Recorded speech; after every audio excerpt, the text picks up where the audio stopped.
Welcome to Boxing Fans Talk TV. I'm your host, TDT, and you can refer to me as Miss T. Y'all see the thumbnail up there? Terence Crawford next moves are easy to see and will shock those who don't believe him in the first place. We talking the Errol sexuals, we talking the PBC sexuals, we talking all those folks, or just the plain Terence Crawford haters. His next moves is going to shock you.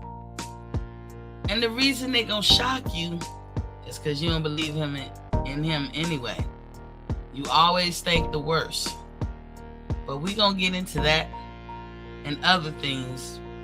But first, let's turn to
Welcome back to Boxing Fans Talk TV. I'm your host, TDT. You can refer to me as Miss T. And listen, as I tell y'all, a lot of things on the plate. I do have a schedule, Monday through Friday, 7:30 p.m. Eastern Standard Time. That's Monday through Friday, 7:30 p.m. Eastern Standard Time. Unless I got something to do or it's nothing to talk about. Y'all know that I'm getting ready for a wedding. I'm getting ready to move out of the state. Got a lot of things on my plate that I got to check off the boxes. So sometimes this Monday through Friday ain't every day like I normally would do. But yeah, that's the reason. Anyway, please hit the like, share, and subscribe button if you haven't already. If you already subscribed, no need to touch that dial. We got you locked in. So just hit the like and share button. Leave a comment, statement, phrase, or question, and I'll get back to you, especially on the replays. And if you don't want to reach out to me there, reach out to boxingfanstalk@gmail.com. That's boxingfanstalk@gmail.com. That's my email. I checked it periodically, often, and I do get back to you, and I try to respond to everybody. Also, we do at the top of my hour a water check, because we know here at Boxing Fans Talk TV, it's very, very, very important to drink your water. We say from 2024 and beyond, nobody should ever have a problem with dehydration. The thing about having a problem with anything when it concerns your health is that it's lingering. And just because you don't see all the damage and problems right then and there don't mean it's not there. Some of these health issues linger. They come back and haunt you. They come back to bite you. So we don't think that people should have a problem with dehydration, since we know that water is an important thing to to add into your everyday life, not just your diet, but your everyday life. And no matter what diet you go on or what kind of way you're trying to improve your health, if you don't include water, it's not going to work. Let me repeat. If you don't include water in any diet you do or any kind of campaign you go on to improve your health, it's not going to work. Water is the key ingredient or one of the key ingredients. We know that a lot of people do not like to drink water. So we say start off small. Start off with at least 2 times a day. First thing in the morning before your toes hit the ground and you get off into your routine, have 8 ounces of water sitting on the end table, what they call it, I forgot what the name is, the table beside or the little dresser beside your bed. Have 8 ounces of water waiting for you as soon as you wake up. Learn to drink your water room temperature even. Drink it up and understand that the body is an engine and the water is like a lube. You need that. There's a lot of moving parts and everything. The second time is at night when you get out your shower. You're about to put your PJs on to get in the bed. We know you don't go to sleep right away. In fact, the American Heart Association says that drinking 8 ounces of water before bed is a good thing. Anytime they tell you it's a good thing for your heart, do it. Um, and so, yeah, drinking water, but right before you go to sleep, like you might read for 30 minutes, you might look at a program for 30 minutes. That's when you drink your water. A lot of work is going on while you're sleeping. The body is an amazing thing. It's a lot of hard work going on as you sleep, and you don't even feel it. You're not even aware of it.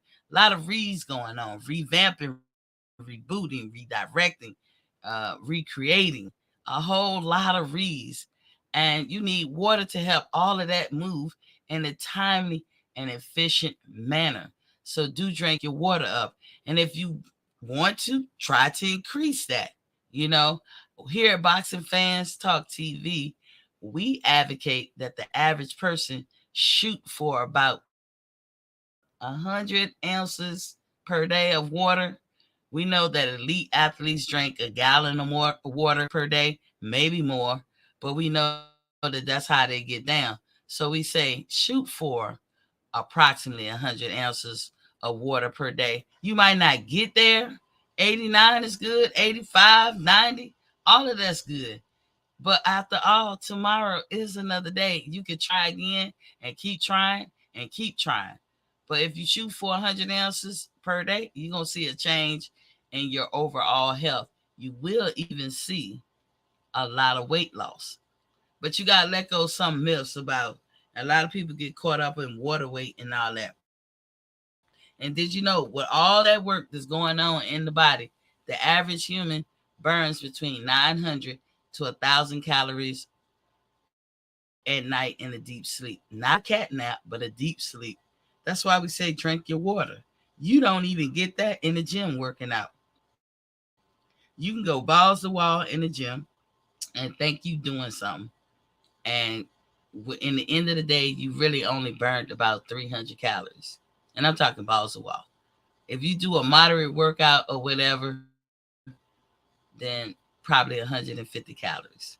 A lot of people don't think that. They judge how much they should lose by their sweat. And that is not a good indicator. So get that myth out of your head too. Because sweat is an indication of how much your body needs to cool down. Yeah, in a sense you can say it shows how much work you did because you gotta cool down so much. But it's not an indication of calories burned and weight loss. It just don't. So just drink your water, do that part, master that part, and then go on from there. As I said, you can reach me at boxingfanstalk@gmail.com. That's boxingfanstalk@gmail.com. As I've explained to y'all before, too, I don't know what YouTube problem with me is, but they refuse to give me my views and such, so I can go ahead and be accredited so I can monetize. But that's okay. I do this out of pleasure. It brings me pleasure to come on here um, to commentate and everything.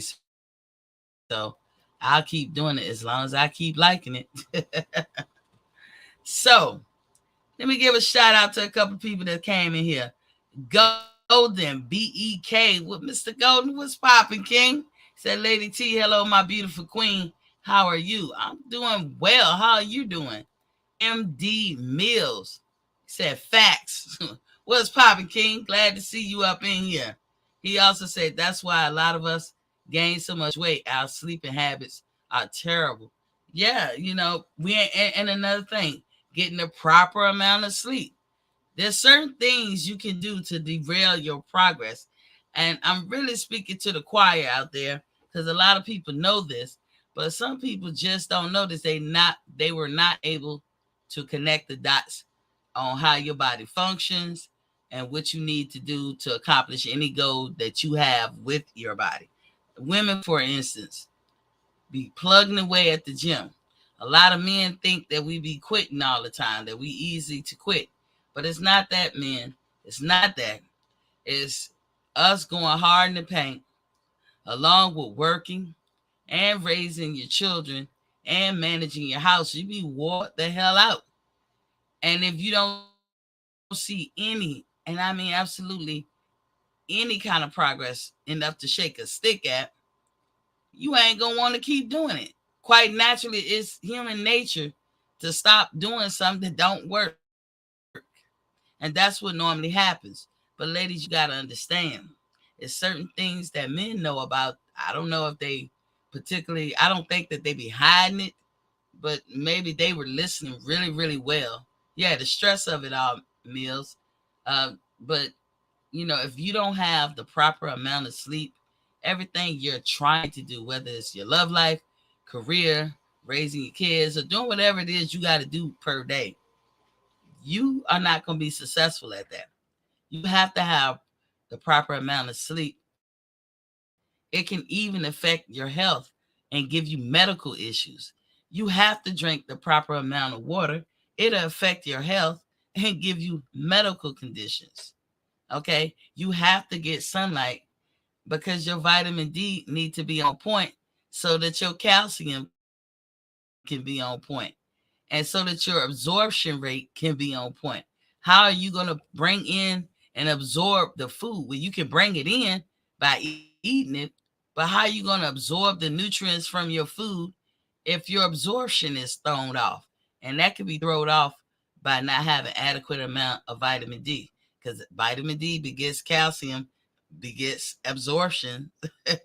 So a lot of things like that you don't know unless somebody tell you.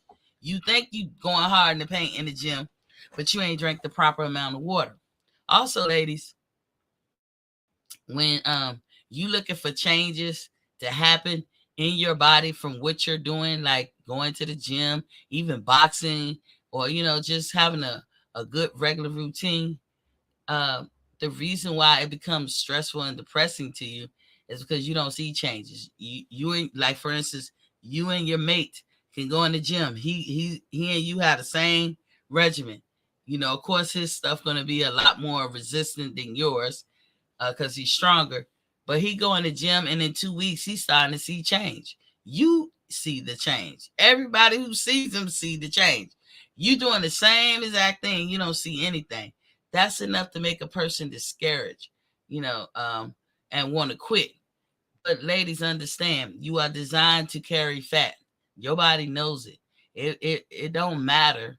I'm gonna say this word, and it's not a word. Irregardless, irregardless, your body knows that you're a woman and that you are designed by the creator to carry children. In order to do that successfully, you got to carry fat. Men don't have to go through that. They don't have to carry fat. We do. So your body is going to be anti or resistance to dropping fat. And that's why you don't see change. Your body will put up a good fight for you not to drop that fat. So if you understand that and you tell yourself, okay, 6 to 8 weeks at a minimum is when I'm going to see change, it'll help you understand what you're doing and why you're doing it, and it'll help you keep charging forward. It's the people that think they supposed to see something right away that normally quits. Everybody else is seeing something. Why can't I? Everybody else ain't seeing stuff. Men see things, women don't. Not right away. And it's all got to do with how we design, irregardless of the fact that you may never even want to have a child. You don't ever have to ever been pregnant or carried a child. But guess what?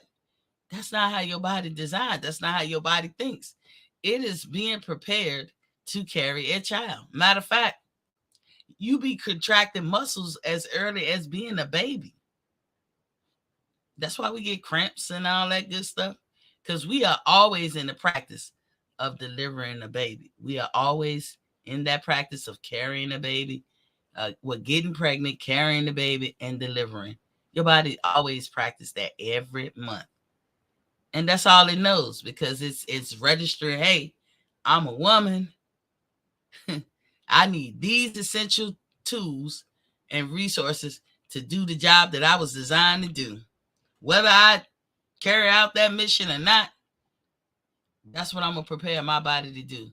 So women, we got to shock our bodies a lot more than men, and you got to be patient. Keep doing what you're doing, and in 8 weeks or so, you're going to start seeing change too. And after you see the change, you're going to reach a plateau, because your body is so resilient. It mean it don't want to let you win. So that's when you got to shock it. You always have to shock your body. Reverse the order in which you do certain exercises, or add more intensity or resistance to whatever it is you're doing. Just thought I'd put that out there. So MD said, especially as melanated people, vitamin D absorption rates are a little bit lower because our melanin content is high. So we have to get outside. You are, the more you got to be out in that sun. The fair skinned you are, you can be out there 15 minutes and get the adequate amount of vitamin D. So I'm talking to the white folks. You can be out there 15 minutes to 30 minutes and get the adequate amount. But the darker you are, melanated people, you have to be out there hours, and get that vitamin D. And if you got the proper amount of vitamin D, you'll have the proper amount of calcium. Calcium, aka salt. Salt by any other name is still salt. Calcium and salt, they're the same thing. He said, loving this game. He said, I'm going to share this with my lady. Exactly. Share with all the women. This is something that plagued all women, because, again, the world in which we live in the Western Hemisphere, meaning North America on down, and in European countries, is operation overload with a lot of information. And that's all done by design. Even in this boxing world, it's done by design, because if you get a lot of information, you muddy the water, you won't know what path to go down. You won't know how to connect the dots. If you had a choice to go down a road that said you're going to have prosperity, you're going to have great love, you're going to have children, you're going to have great health, and everybody affiliated with you going to have that, that's the road you're going to want to walk down, right? But they're going to give you a million other roads to walk down, and they ain't going to tell you which one. That's how you got to think of how all this information is disseminated out there to us, and we can't connect no dots. We really can't connect no dots, and that's how it is. For those of you who missed my diabetes conversation, I suggest that you go over and look at that. See, like I said all the time, as long as I've had this podcast, when I get information, I tell people. I know some people might be like, why you talk about your health? Because I don't want nobody to follow in the path that I did, because I stepped in doo-doo. I made mistakes. Why? Because the world is what it is. We was given this world. We didn't make it. I had to connect dots. And you can be the smartest person in the world and be dumbfounded at trying to get basic information. And the diabetes little excerpt that I put on Facebook, I feel it's blowing up. A lot of people watched it. And some people hit me up and ask me questions. It's free information. If you don't know the questions to ask, how would you know? How you going to learn something if you don't know the questions to ask? A lot of us are not taking anatomy classes. I did. I did take them because I was actually trying to be an ultrasound tech, and it was part of the requirements. So I took anatomy 1 and 2, took it only one time each, and passed with A's and B's. And I ain't just tooting my horn when I say that. It's important to understand. Anybody who's ever taken an anatomy class know the overwhelming information they throw at you at once, and you got to figure that shit out. So I learned the body parts, how they function. It was also like learning a new language because everything is named in Latin, so that shit is not easy. That's not an easy course. But once you understand how your body is put together and its proper functions, just like I was just talking about what women can expect when going to work out. Don't beat yourself up. It was never you. It's how your body is designed. And when they tell you a workout should be, what do they say? That people should work out 3 to 4 times a week, average of 45 minutes each time. They ain't lying. The connecting dots that you're missing is that they're talking about somebody who's already healthy or in shape. But people hear that and then they say, well, that's the regimen I'm going to do to get in shape. No, ma'am. No, sir. No, that's not what they're saying. They're telling you how to maintain. And maintaining and getting somewhere is two different things. So this is what I mean by you get information and it's true and it's no secret, but they don't give it to you in a way that connect the dots. They just throw everything out there and leave it to all of us to figure this shit out ourselves. And then 15, 20 years later, some of us figure it out. Now you will have some people out there to figure that shit out within minutes, within hours, within days, within weeks. Kudos and shout out to them. But I'm not that person that can figure out stuff like that. And, with all that information in weeks, I can't figure that out in weeks. And I consider myself a very smart person. Pablo is in the building. What's popping, King? He said, just hopped on. What I missed? You didn't miss much. I'm just throwing some relevant information out there. Again, you guys who missed my diabetes conversation is only an hour and like 30 minutes long. Go check it out. Me and ATL are talking. And like I said, because I suffer from autoimmune disorder and I don't mind sharing that with everybody, it's caused me a lot of heartache in life, a lot of grief. I've been through some shit with this. And the worst part of it is I didn't know that I had autoimmune disorder till I was in my mid to late 30s. So think about it if I knew as a child. That's when I should have been told. My parents should have been told. But they didn't know either. So how do you prevent or treat yourself the way you should if you don't know? And that's what I was talking about with diabetes. I'm going to give y'all a little cut to the chase thing. I explained how diabetes isn't the sugar disease that people think it is. It's really not. And people who approach getting rid of diabetes that way, they wind up having diabetes for 10 and 15 years or the rest of their life. And they feel good because they be like, well, I'm managing mine. Well, how about if you don't have to manage it? How about trying to reverse it? I'll talk about that. Anybody got any questions about diabetes, you can ask me now. I'll tell you no lies.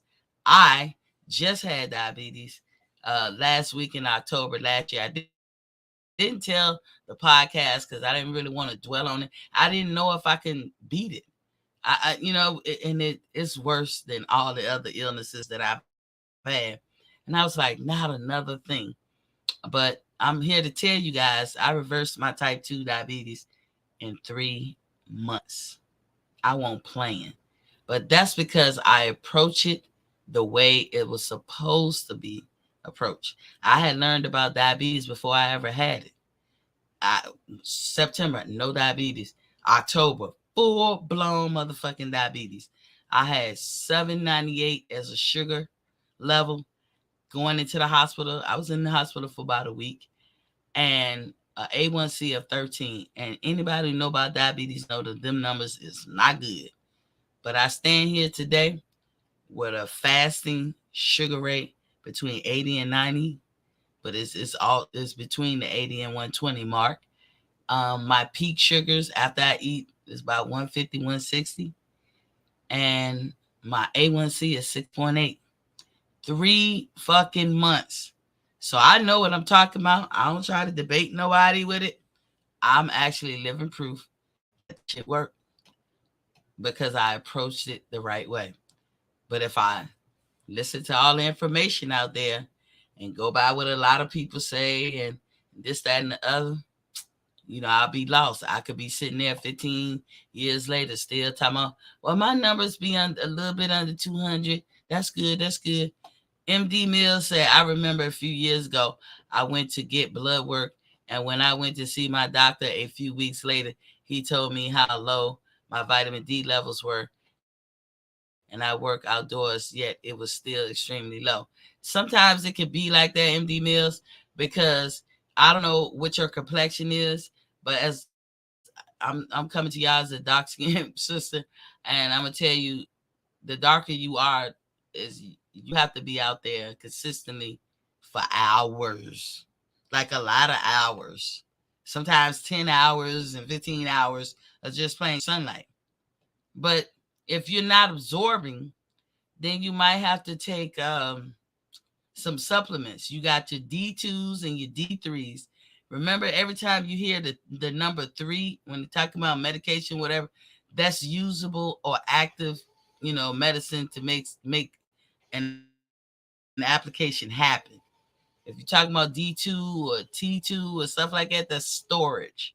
So sometimes you got to build up your storage meals just so that you can have adequate amount of active vitamin D. You got to just think of it like this. Your body is a balancing act, and it has to be balanced in order for everything to work. If you throw and if there's an imbalance anywhere, there's an imbalance everywhere. So just remember that. Uh, he said, I have rheumatoid arthritis, so I feel you. Yes. And so that when you said that right there, you just told me you have autoimmune disorder. If nobody ever told you, Miss T told you. And this is why I say the things I say. I don't, you can answer me if you knew that you had autoimmune disorders. If you can answer that in the chat, that'd be cool. Because I don't know, my feeling, you might have already known, but my feeling is that you didn't know. And if you didn't know, you got to now learn about that. You really do, because they keep coming and keep coming. Autoimmune disorder just means it's your body attacking itself. That's all it is. And there's so many disorders that come under autoimmune disorders. Let's talk about the thyroid ones: Graves, Crohn's. What's the other one? Graves, Crohn's, hypothyroidism, hyperthyroidism, Hashimoto's. It's three of them: Graves, Crohn's, and lupus. Those are the thyroid joints, and it's some more of those. And then let's talk about male pattern baldness or alopecia. Those are some. Any kind of skin disorder like eczema, psoriasis, any kind. And if you have any skin disorder, you have asthma. Even if you never had an asthma attack, you got it if you have a skin disorder. So you have to learn about autoimmune disorders, Mills, because it's gonna save your life. Nobody knows the myriad of disorders. It's not like you'll get all 100 of them. Your body gonna select a handful of them, and you're gonna have a problem with that. If you got vitamin D problems, I suspect you got autoimmune disorders too. But I haven't read anything that said that falls under that category. But I knew you had an absorption problem if you got vitamin D problems. So, Mills, you got to get the cracker lacking on understanding your disorder because you have one. Um, Reese is in the building. What's Papa King said? Talk boxing, bruh. Hey, I do it at my own time, Reese. Be patient. Be patient. I talk about a lot of stuff. If we're going to get to the boxing stuff, just be patient. And hit that like button while y'all in here. Do it now. Do it right now. But I wanted to get that out the way, y'all. Like I said, please do go check out the diabetes conversation I had. That's going to help somebody because all of us know somebody or somebody in our family or we ourselves had type 2 diabetes. And if you got an autoimmune disorder, that could be your future as well because they fall under there too. Anywho, as Reese so eloquently put it, let's get to this boxing talk. Okay, Terence Crawford next moves are easy to see and will shock those, ready for this, who are Errol Spence fans, Earl, aka Earl sexuals or PBC sexuals, because you can't distinguish between the two. That PBC is just a company and Earl is his own person. You know what I'm saying? They go hand in hand as far as them fans are concerned. Because I've never seen fans be so hot and bothered about a damn boxing promotion company. Never have I ever. Mills said, "You are from LA area." No, I'm not. Nah, Mills. I claim the East Coast, baby. I am from the East Coast. All day, every day. And twice on Sunday.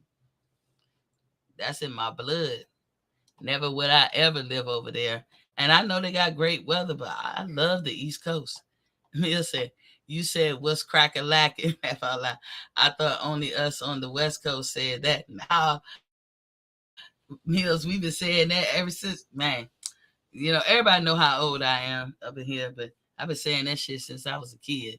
I think the first time I heard it, I probably was like 6 or 5, over 40 years ago. So, um, yeah, I think that's a people thing. That probably be a black people thing too.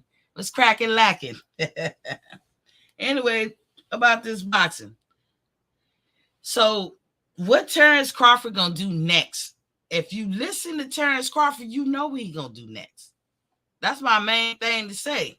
If you listen to this man, you already know what he gonna do next. He didn't keep no secret.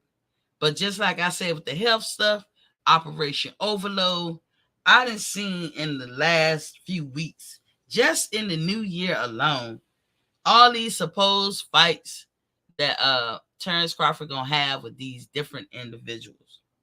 Now, if we are to listen to what Terence Crawford said, long before people start supposing which opponent he gonna face next, he said he want the big names, didn't he? He said he want the belts, he want unification, he want championships, he want undisputed, he want the big names that carry weight in the sport of boxing, and he want to do it for the money. Now, everything I just said ain't nothing confusing about that. And I know a lot of people like to paint him in a corner as if, he's backed into the corner, you know. But between him and Errol Spence was the one backed into a corner. And I have explained that thoroughly so many podcasts ago. Terence Crawford, to me, was never backed into a corner. What do I mean by backed into a corner? You damned if you do, you damned if you don't. Now, when it comes to how people respond to his career or what he's able to accomplish, yeah, he damned if he do, he damned if he don't. But as in regards to what he should do next or which way to go, never have he ever. But I would say the opposite for Errol Spence. Because from January 1st, 2023, Errol Spence was in a predicament. He was ordered to fight Keith Thurman by the WBC and WBA. And that fight was supposed to go down in February. Now, if we listen to what Errol Spence says, that Mill said we around the same age. Yeah, Yeah, I'm 52. Ain't no secret. I wear mine with a badge of honor. Um, if we were to believe what Errol Spence said, he never ever want to fight Keith Thurman. Is his reasoning sound for that? Nah, I don't think so. But it's not enough for me to think so. It's what he thinks. And for him and him alone, he won't never gonna fight Keith Thurman. And he met that shit. But he also had a contract to face Stanionis. Nigga, a contract is a contract. You need to honor those. We can't honor the ones we want or the ones we like and disregard the ones we don't want or don't like. We can't stop that. That's chaos in its truest form. That's chaos in boxing. That could get people careers derailed, characterizations that are untrue and everything like that. Uh, Potentials to make great earnings fucked with. You don't do that. You don't do that disregarding of the contract, because you have to be a man of your word or a woman of your word. He signed the contract with Stanionis. I didn't tell him to do it. Y'all didn't tell him to do it. He did that. So as of January 1st, 2023, now you got Keith, now you got Stanionis, and let's throw another shrimp on the Barbie. You got the IBF telling him he had 180 days to fight Boots Ennis. And then the mother of them all was his decision whether to fight Terence Crawford, which all the fans have been waiting for the past 5 years for him to do that shit. So it's safe to say that Errol Spence was in a predicament. And he had to choose one. He had to choose one. Terence Crawford has never been in that position. Terence Crawford moving stealth. Every bad decision every decision that y'all called bad was always good. He made you eat his words, your words. He made y'all eat y'all words. He made y'all look crazy for your assumptions and your conclusions. And every time I see any kind of content that paints the picture as if Terrence got to do this, oh, but what is he gonna do? Who cares? That man is in the driver's seat. That all the pressure in the world is not going to make him move no faster or any kind of way that you or I want him to move. That dude move like he want to, and it always turns out great for him because he's sincere and he's honest and he's transparent. But a lot of people don't attribute those type of traits to Terrence, and that's simply because of hate. Point blank period. He said, why can't Boots get an opportunity? Reese, for me, this is how I'm going to say it, but it all matters to Terrence. And this is how I believe Terrence probably feel about this, Reese. Boots had two opportunities and he turned them down. Simple as that. He had two opportunities and he turned them down. Now, somebody got to ask Boots, and he got to answer honestly why he turned them down. Because I can almost guarantee you, Reese, that's why Terence Crawford ain't paying no attention to him. Boots is trying to better his career. He's trying to elevate himself, and there ain't nothing wrong with that. He's always been that. But you ever meet people that's a day late and $1 short? That's Boots. That's how I describe him, a day late and $1 short. Even though he called himself making a just decision for his career, it always worked. To me, it just works out bad for him. He had an opportunity when he was ranked in the WBO to face Terence Crawford, and he turned it down. He rathered Errol Spence and went the IBF route. Even though if you just look at the facts on the table, there's one fighter in Terence Crawford and one fighter in Errol Spence. One of them always faced their mandatories. That would have been Terence Crawford. So if you petitioned and made yourself the mandatory, which you could have, Boots Ennis, Terence Crawford wouldn't have turned you down. And then there's another one and Errol Spence, who last time he faced a mandatory was Carlos Ocampo. What was that, 2018-19? He don't always fight his mandatory, and the IBF didn't make him do it. So why go the Errol Spence route when you could have went the Terence Crawford route? Make it make sense. He would have been a champion, which would have gave him leverage. Because if you're looking at the lay of the land at the time, Terence nor Earl, neither one of them was paying much attention to Boost Ennis. But the person he could have made fight him like really quick would have been Terence. But he'd rather not. Y'all have to ask him why he didn't. And then the second time, when they brought him the opportunity before they went with David Avanesian, Bozy tell you out his own mouth, they turned it down. Bozy can make all the eloquent speeches and try to explain how this thing rolled out, but in the end of the day, you turned it down. You're not signed to anybody. And I like how people try to make it seem like that Boost was signed to Showtime when he wasn't. At that time, he was not. And Bozy said that out his mouth. Thought he was making a point, but he put his foot in his mouth. Oh, look at here. And this the crazy thing about it. We ain't even signed to nobody. We doing this out of loyalty to Steven Espinoza. Out of loyalty? Nigga what? Nigga who? That's what I was saying. Like, you mean to tell me you going to walk away from an opportunity to get a championship belt and beat somebody who's been arguably number 1 or 2 pound for pound for the past 5 years out of loyalty to Steven Espinoza? Are you fucking crazy?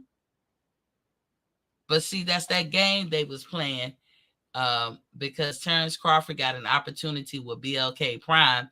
So PBC, being the haters that they are, and other people affiliated with them, they wanted to ruin BLK's Prime, reputation and status or whatever. Because why? They did a solid for Terence Crawford. They treated him like a boxer and treated him fair. That's what happened, Reese. Y'all have to ask Bozy and Boost, and don't let them, jump around the actual explanation. But now, since they did that, Reese, why should Terence take him seriously? He is not a pay-per-view star. He don't draw people in. Why should Terence fight him? And then he's a paper champion or email champion at this point. He said Boost been getting blackballed like a motherfucker. He did it to himself. That's why I mean when I say he a day short and a day late and $1 short. And I like Boost. I like him. But he wasn't patient. Talk about bad decisions. They heap that all on Terence Crawford. But it's people like Boost in them that made bad decisions. He said Bud be lying about the offers. He's not lying about the offers, Reese. He ain't saying nothing no different than when Earl say something, or Ryan Garcia say something, or any other fighter. When they say what they getting paid, they tell reporters, and reporters report on it. Why do Bud got to go above and beyond everybody else to prove what he said? He said it to them just like people have been saying. And then what proof do y'all have? Actual proof that what he said he got didn't happen. I don't know if you saying he lying about the offers, like the pay that he got, or if you saying about Boots. Bozy said this. You ain't got to take Terrence's word for it. Bozy said it. Bozy said they was giving the offer. He thoroughly explained how that shit went. We know that Boots was ranked number 2 at one point in the WBO, so he could have petitioned for a mandatory. He petitioned 3 times to be a mandatory for the IBF. He petitioned for the IBF to get that belt off of Terrence, who ain't even held the belt not even 3 months before they took it off him. So come on, y'all gotta miss me with this. He said Boost even Boots been saying send the contract. See, you talking about that now, but again, at this point, Reese, Terence Crawford is ignoring him. I just told you why he probably ignoring him, but he's ignoring him. That don't put no solid in Boots' corner. Boots went about everything the wrong way, so Terence Crawford ain't taking him seriously. You guys understand that when Errol Spence did the same thing, pretty much to Keith Thurman. Keith Thurman pissed Errol off. Errol felt like Keith Thurman was stiff arming him, holding him back, wouldn't take the fight, all this good stuff. And now Earl is to a point in his career and in his mind, fuck Keith Thurman, I'm not fighting him. All that shit he put me through by making me wait and stiff arming me, why can't Terrence do the same thing to Boots? Did not just tell you a couple of reasons why? That's what people got to. Don't let Boots and Bozy out of talking and explaining how they botched two opportunities to fight Terence Crawford. Don't let them talk around that shit. And when they say something wrong, challenge them on that. Anybody who put a microphone in front of their face, stop. Don't take up the mantle for Boots and be like, he asking. Nigga, you had two opportunities. You wouldn't be here today asking if you took advantage of the opportunities you had. You chose not to. I don't know why you chose not to. That's a question for Boots. Reese said, everybody afraid to fight each other. Why don't Boots and Virgil fight? This was a good question, but Virgil had his problems trying to make weight. Virgil had no business at 147. Um, it's cool when you're a big fella and you walking around close to 200 pounds and you absolutely can get in a camp and shed them pounds. But, Father Time is undefeated. At one point in your life, and normally in a fighter's life, when they get around in their 30s, you ain't gonna be able to do that shit you used to do when you was in your 20s. Like, look how big Boots is. Guarantee when he's about Errol Spence age, he not gonna 147 my ass. He ain't gonna be able to make it. He said this will settle a lot and eliminate some of the problems. Booster say that everybody avoided him, but he could have fought Blair to Flair. While y'all sleeping on Blair to Flair, Blair is a good opponent. Blair comes out and say remarkable things about his careers, and nobody comes and debate him or debunk him that would know. I haven't heard Danny Garcia or Bruce Ennis debunk Blair when he said he was the hottest thing smoking in Philly when they were too. That he was ranked like he was in the top 3 or whatever in Philly, because Philly fighters do something a little different. You have to run the gauntlet for before the world can know you as that dude. You got to run the gauntlet in Philly or with other Philly fighters, or should I say the whole state, Pennsylvania. That's what you got to do before you be, disseminated to the masses. Blair said he was in the top 3 over all of them. None of them have come out and say that ain't true. So I have to be like, well, I guess it is true. I don't know if it's true. I'm not in Philly and was not there to see that, but they don't say no different.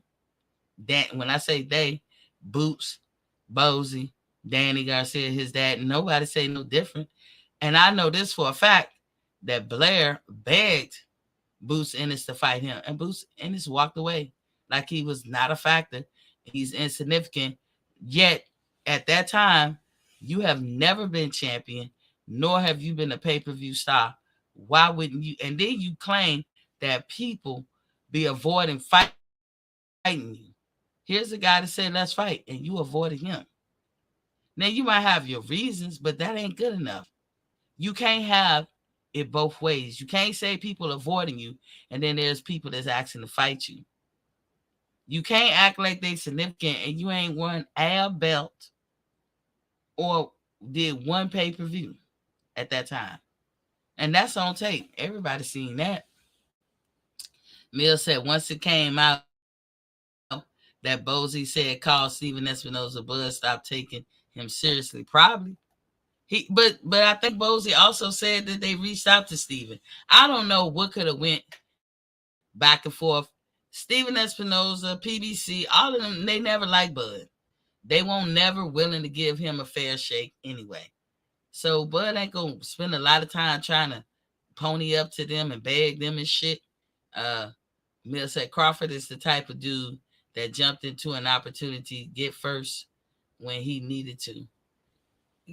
But he also is the type of dude that's been patient and been waiting. I can see how some people can see that, but he's also been patient and waiting. Crawford should have been where he is today. That should have been happened years ago. But that's what happened when people blackball you, put barriers up in your way, talk down on you, besmirch your character, and block you from fighting whoever. That's what happens. We see this going on right now again with Devin Haney. Young Devin is gonna get the block of his life. He is not gonna get everything he wants, and that's because people don't respect him. They don't, and a lot of people like Devin Haney. Don't get me wrong; he has a lot of fans, but there will be people out there who feel like with him. I respect Devin Haney because I think he's an excellent fighter, but I feel like they put the cart before the horse with him all the time. So it's hard for me to get into a groove where I'm looking at him like a super boxer because, again, people put the cart before the horse. He said, when an opportunity presents itself, you got to jump on it. Exactly. Boots and them come off pretty arrogant to me. Yeah, and all they look and Terence Crawford and what's his name? Bernie the boxer said so many times, if you touch my pride. That what Terrence said. If you touch my pride, I'll fight you. And Boots, what was their retort? Oh, we don't talk like that. That's just not how we are. And we don't get down like that and blah blah blah and blah. Well, why not? The man just gave you a recipe to get in the ring. To guarantee you get pushed further than everybody else. Jerry is in the building. What's poppin' King? He said Boost would have been a fool to leave Showtime to fight on a one-off network who was all in on promoting Bud. I don't think he would have been a fool. I think whoever, like, okay, Bud went to that network and people have successfully crashed that shit. Okay, cool. But Bud got 10 million out of it. David Avanesian got a good paycheck too. And if David Avanesian wants to fight again, he'll get a fight. If Bud, we all sitting around waiting to see what Bud gonna do next. So I don't know what being a fool is. And Showtime, we've been being told for over a year. Everybody act like the Showtime shit that happened to them this year, at the end of last year, just came out of nowhere. Motherfuckers been knowing about that shit since the year before. But because Showtime works with PBC, nobody wanted to accept it. They made ill choices and they paid for it. And now look, I'm gonna prove it to y'all when I read the boxing schedule in a few. Showtime supposedly got 14 days with Amazon Prime. They might not even have that. Amazon Prime do not need PBC. I'm sorry, I said Showtime, but PBC. PBC, Amazon do not need you. You need them. So coming with that weak shit, they not putting up with it. They not putting up with it. So PBC got to come correct with how they pick what is pay per view and what's not, and just put together a good card. And PBC can put together a good card because we've seen that, but they got to do it now. Because this time next year they might not have even Prime. If they come incorrect, Prime don't need them. Y'all got to remember that. Let's use our common sense. Mill said, I remember I saw Boo's tweet. Bud had two opportunities to fight me and still does. I'm like, motherfucker, you aren't an opportunity for Crawford. You're an option. Big difference. Exactly. The arrogance. That's what you mean by the arrogance. But you had an opportunity. You chose not to do it, Boots. Everybody needs to hold his feet up to the fire. We don't need, this is why people get frustrated with boxing and all that. He know that's not an accurate depiction. You had an opportunity to fight, bud, and you chose not to. Whatever your reasons is your reason, but you chose not to. It won't the other way around. Nigga, you won't even champion. How the fuck you gonna put that the other way around? Pablo say, then why don't he fight Boots on Showtime? Pablo, Showtime do not exist anymore. So ain't nobody gonna be fighting on Showtime. Showtime ended December 16 last year. They don't exist anymore. And they don't do fights no more. So I ain't know if you had that word. But Boots is looking for a network. He's looking for a home. How Errol Spence says he's a man with no land. Crawford ain't worried about that shit. Anybody that Crawford fight, he'll get on their network anywhere. Even if he want to run back BLK, he'll be all right. But he said his criteria of what he was looking for. And let me repeat that. He's looking for a big name. That was a name that carries weight in boxing. He's looking for a championship belt or a unification belt, or better yet, undisputed. He's looking for money fights. He couldn't be more clear. Whoever he picked gonna exude all those things. And if they don't, he's gonna look elsewhere. He's rich no matter how y'all feel about it. He ain't got to fight another day in his life. He going into the Hall of Fame. He done something first before. He is the first person to become undisputed twice in his career. Anyway, comes behind him and do it, of course, but the first is always going to be recognized. It has never been done before until July 29th, 2023. Not December when Anyway did it, but when Bud and Errol Spence met up in July 29th, 2023, and the whole history of boxing that has never been done before. So Bud is not pressed, even though a lot of people are. He's not, and he don't have to be. They'll say, ain't no more Showtime. Exactly. Pablo, I ain't know you ain't know that. ATL Unanimous Boxing is in the building. What's Papa King? He said, Queen T, what it do, shawty? Mr. Golden said, what it do? Reese said, if Ennis said he exclusive to Showtime and they wouldn't make the deal, how is he ducking? Dude, Ennis was never signed at that time to Showtime. Now, don't confuse years previous to that he was signed. I'm saying at that time, when he had opportunity to fight Bud, he was assigned to Showtime. And what's your answer when you get an opportunity to go for the championship? If y'all looking at Ennis now that he got the IBF, you looking wrong. At the time, he had no championship belt. Ever. He never had a pay-per-view. Ever. And here's an opportunity to fight somebody who has a belt and who has had pay-per-view. I ain't say Bud was a pay-per-view star. I said, but he's had pay-per-view. And more than likely, that would have been a pay-per-view event. Here you are. You got the opportunity. There is nothing holding you back from this. You don't got contractual obligations to meet. You're not tied in legally to no one. If you said yes, it would have been a clean yes. They'd have put the fight together. You couldn't have got sued by Showtime or PBC. You're a free agent. You could have did whatever you wanted.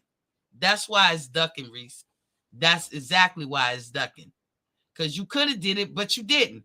And we know boxing is all about the opportunity that you take. For you to say no, there's fighters who are going in the ring injured just for the opportunity.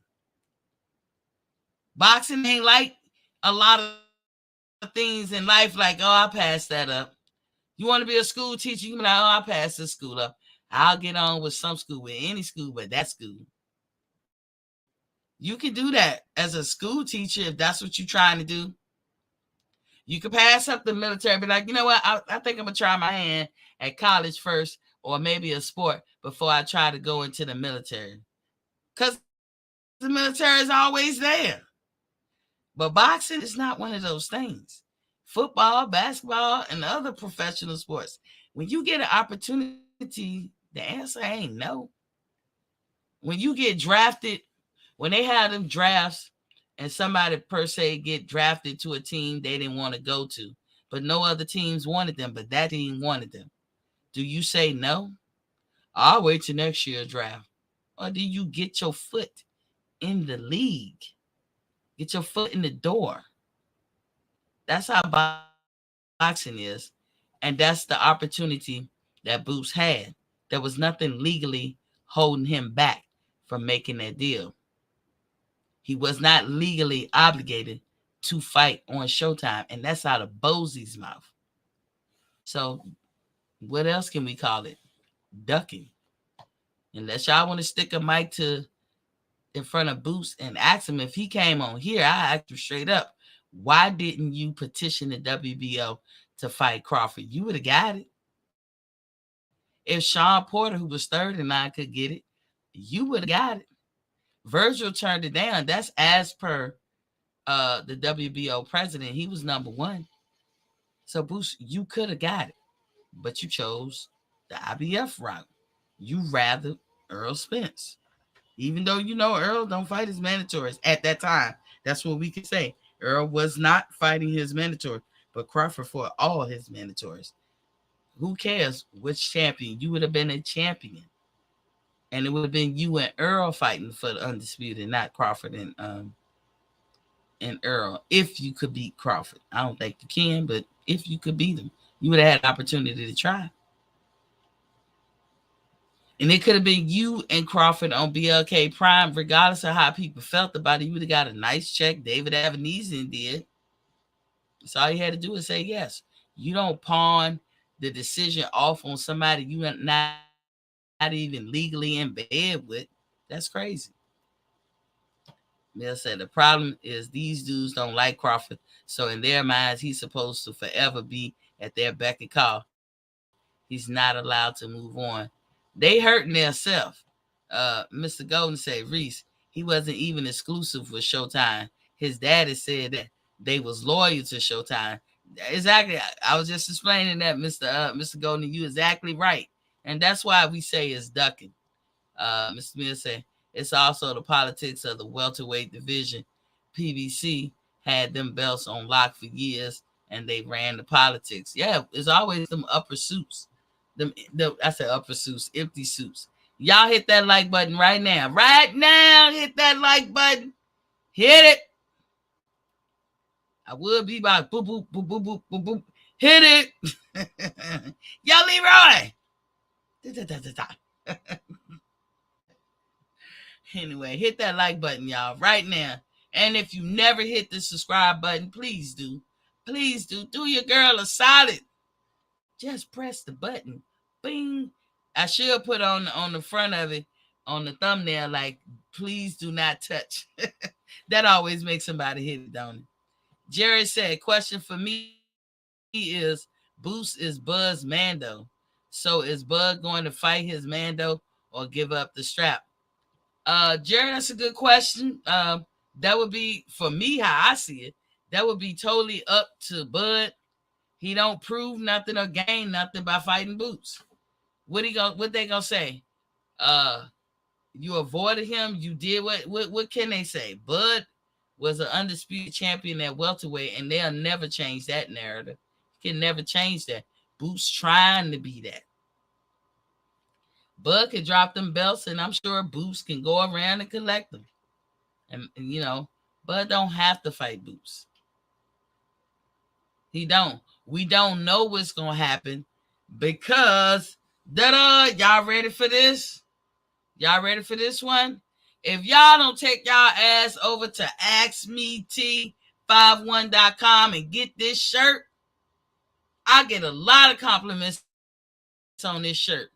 We got them in different colors, different sizes. And this how I feel about the pending fight between Errol Spence and Terence Crawford. Keep that shit simple. Keep it simple. You see Earl over there saying, I'm ready. Y'all go out and cop y'all shirt. It don't cost that much. You spend more money at the fast food restaurants than you would on for this shirt. Go get y'all shirt for real talk. Go over there, and if you see anything else in there that you like t-shirt wise, cop that too. But definitely go get your shirt. I look, I wear this thing all the time. I got a lot of shirts. The material is soft. So let me say, if you one of them people that lift weights and bodybuild, whatever, you can get a small one. It got that material like a muscle shirt. So you can get it smaller so you can show your muscles and shit. Or you can get it regular size, whatever your regular size t-shirt is. But I get compliments on this shirt all the time. And other shirts that I have. So y'all go over to AskMeT51.com. I'm going to leave it up there so y'all can see it. Go on there over there and get your shirt. But Jared, yeah, it's up to Bud. Jared said there are no big money fights around Bud though. Tim Zoo in Australia, that's about it. But Bud ain't pressed. Nobody cares. Jared, I think most people don't care. Like I'm one of his biggest fans, and it really don't matter. I am cool with whatever Bud wants to do. Joe said it's true. Welcome to the building, King. What's popping with you? He said, you see Bud's latest IG photos? He's already back in camp. He's got something coming. Yep, Bud is always ready. He has to be because it's unusual how everybody's so anti-Bud for no reason. Like, what is the reason? It even made me say, and I didn't think men engaged in this. Sorry for saying this, Jared, because I know Jared don't like to hear stuff like that. But I was like, damn, is it his complexion? And I'm talking about the black people, Jared. I'm talking about amongst us black people, because we all know in our race is always this quiet, random, case by case basis war between light complected blacks and dark complected blacks. That's what it made me say that. Like, what is it? Is it his color? You know what I'm saying? I ain't the only one that said that. But if it is, that's stupid because we talking sports. Color don't matter. If color matters, see you put a 1 in the chat. It don't matter to me. When you look at people like David Morrell, he light as they come. Be housing niggas. Terence Crawford, dark as they come. Housing niggas. But Jared, that's what it is. A lot of us just didn't understand. And of course, I'm not gonna get behind no stupid shit like that. I don't care what color you are. I don't care what race you are. I just want to know, can you box in that square circle? That's the only thing I'm judging you on. I ain't gonna be in your circle, knowing you at your house and visiting your family and shit. I don't have no, access to none of that shit. And truth be told, never plan on having access to any fighters, personal circle. So when I'm judging them, I'm judging them on what I see in that square circle. That's it. That's all. And it don't matter what package you come in. That's how I'm going to judge you. What's up, ATL? What's good with you? You in here? What's up? Oh no, just stopping through, man. I ain't got nothing to say. Oh yeah, I'm just answering these questions right now. So yeah, it don't matter what color you are. Who cares about that? Anybody that's stuck on color as how they pick their favorite athlete, that's a dumbass way to look at it. Wouldn't you agree, ATL? Yeah, That is crazy to me. But we, color ain't got nothing to do Jared, with it. huh? What you say? I said color ain't got nothing to do with it. But yeah, I was telling Jared, like we as black people, we know when we see that shit. The rest of y'all might not peep game, but we be peeping game. Reese said Showtime turned down the fight, not Boots' team. Boots turned down the fight, Reese. Think about it. When you pawned that decision off to Showtime, when it could have stopped with you and you said yes, that is your fault. That's you turning it down. Y'all got to learn how to connect these dots, man. I'm telling you.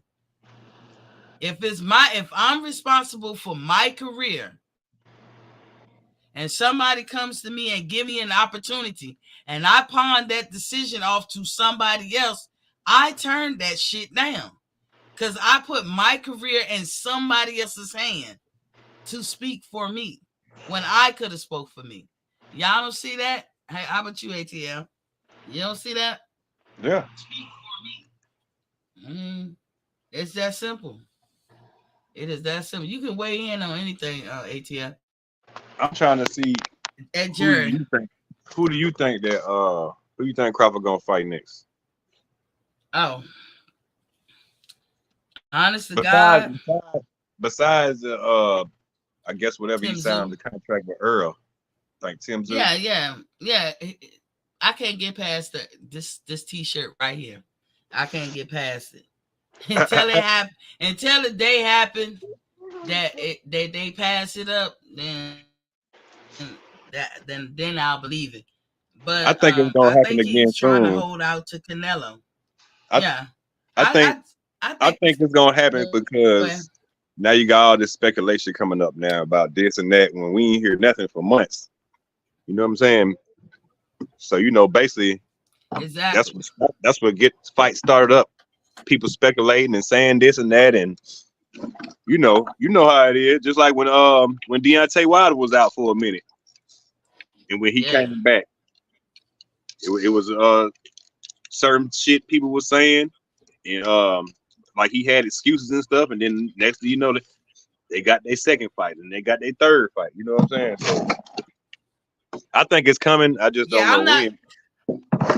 I'm not gonna give up on them two having the rematch. They are honorable men, both of them. If Earl wrote it in the contract or agreed to that in the contract, and Terence agreed to that in the contract, I'm gonna keep the faith that they're gonna be honorable about it. Because if like when I look, Earl has not come out and said nothing otherwise, and Crawford, um, he uh he could have snapped when they took the IBF belt. He ain't trip on it. I Nope. think it's unfair though, Yeah, it because was very unfair. Now it was unfair. I could say that. I ain't even It a was Crawford unfair fan. to Crawford. I fuck It with was Crawford, unfair to Crawford, but it was also also unfair to Earl. but Because if I'm a they gonna do Earl. that I'm a rematch, Earl fan. he don't get to try to be an undisputed fighter. And he was right there. Y'all don't think that Errol Spence did enough work to go for undisputed in his next fight? Come on now. Yeah, they He did. They earned did. that. They did Crawford dirty, man. Yeah, the IBF did both Earl and Crawford dirty. I ain't never seen nobody take no belt away from somebody that fast ever in my whole life of watching boxing. Less than Unless you 3 months. did something wrong, unless you got caught cheating or something, like for them to just take it like just because he was talking about a fight with somebody else, like come on, man. But we never heard of nobody begging them to take it neither. And Boots and them did. They did. They They did. did more. They did more than just petition to be Earl's mandatory. They petitioned for the belt even after Crawford won it. And the crazy part is, it ain't like it was a secret that Earl and Crawford was gonna fight. The IBF signed off on that fight. If they didn't, they would have stripped Earl because Earl was already in violation of their 180 days. So they would have stripped Earl. Yeah. I But want to they see. didn't. I They ain't gonna let lie. that fight pass. I ain't gonna lie, man. So you know who I want to see? Who? What y'all think would be an exciting fight is him and Canelo. Crawford and Canelo. Me too. Me too. And I don't give Crawford 100% when fighting Canelo because he's a bigger fighter and he got a lot of experience. But if Crawford believes that he can beat Canelo, that's good enough for me as a Crawford fan. I Yeah. believe it too. That's just I how would I just feel love to see about the it. fight. I would just love to see the fight. I don't even know. Me That's a too. 50-50 for me. And that's a shame that somebody of Canelo's stature that and Crawford coming from them lower weights, that y'all would look at it like I'm saying it's a shame that Canelo should feel that people can look at that fight as a 50-50, not an absolute slam dunk for him. Jerry said David And another reason. Go ahead. David Avenesian was paid 300,000 for the Crawford fight. Okay, that's a good check when you ain't used to getting it. V9 is in the building. Was Papa King? He said a lot of dick riding going on here. How so, V9? Nobody want to fight on BLT or BLK Prime because these fighters are on a contract with other networks, and BLK Prime is not Prime. Listen, BLK, Who V9. dick riding though? That's what we dick riding about. That's Explain what I'm that. saying. BLK Prime, exactly. BLK. I dropped the link. I'll drop it again, and we'll let Yeah, you have your say. you need to come up here and Um, explain yourself. but nobody's dick riding. And here's the thing: BLK Prime was an official app, and they did put on a successful fight according to them.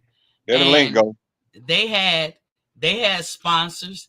We saw the fight. It looked like any other fight that been on the Zone or ESPN or Showtime. You ain't missed nothing. That fight wasn't degraded in how it looked and how they were able to capture it. We saw the fight. And as far as David Avenesian getting paid 300,000, that's cool, Jerry. Especially we didn't who knew much about David Avenesian. He was on that list, but who knew much about him? He might not have ever gotten a check that high. So he was happy with his pay. He has not come out to say he begrudged going on there and he won't happy with the pay. Him going on there is not stopping him from having other fights. We know that Crawford going on BLK, according to him and according to BLK, that he got paid 10 million. It didn't stop him from doing a fight on Showtime. So I mean, how is anything lost? Well, look at Amazon Prime right now. I'm gonna show y'all. I'm gonna show y'all something when I read off the fights that's coming up after this.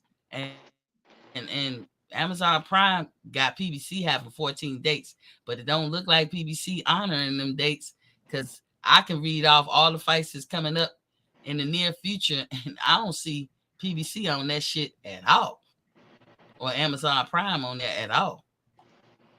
V9 said Buzz said there's no money in fighting Boost. It ain't. He got 10 million fighting that bum Avenese. Hey, it is what it is. BLK, he caught it. He caught it when the wave was hot. It's just like a lot of these YouTube creators, whether you talking about boxing, basketball, football, or whatever, during the pandemic, a lot of people got hot and made a lot of money when otherwise they wouldn't have. We got some new rich people in the world. Why? Because there was a pandemic.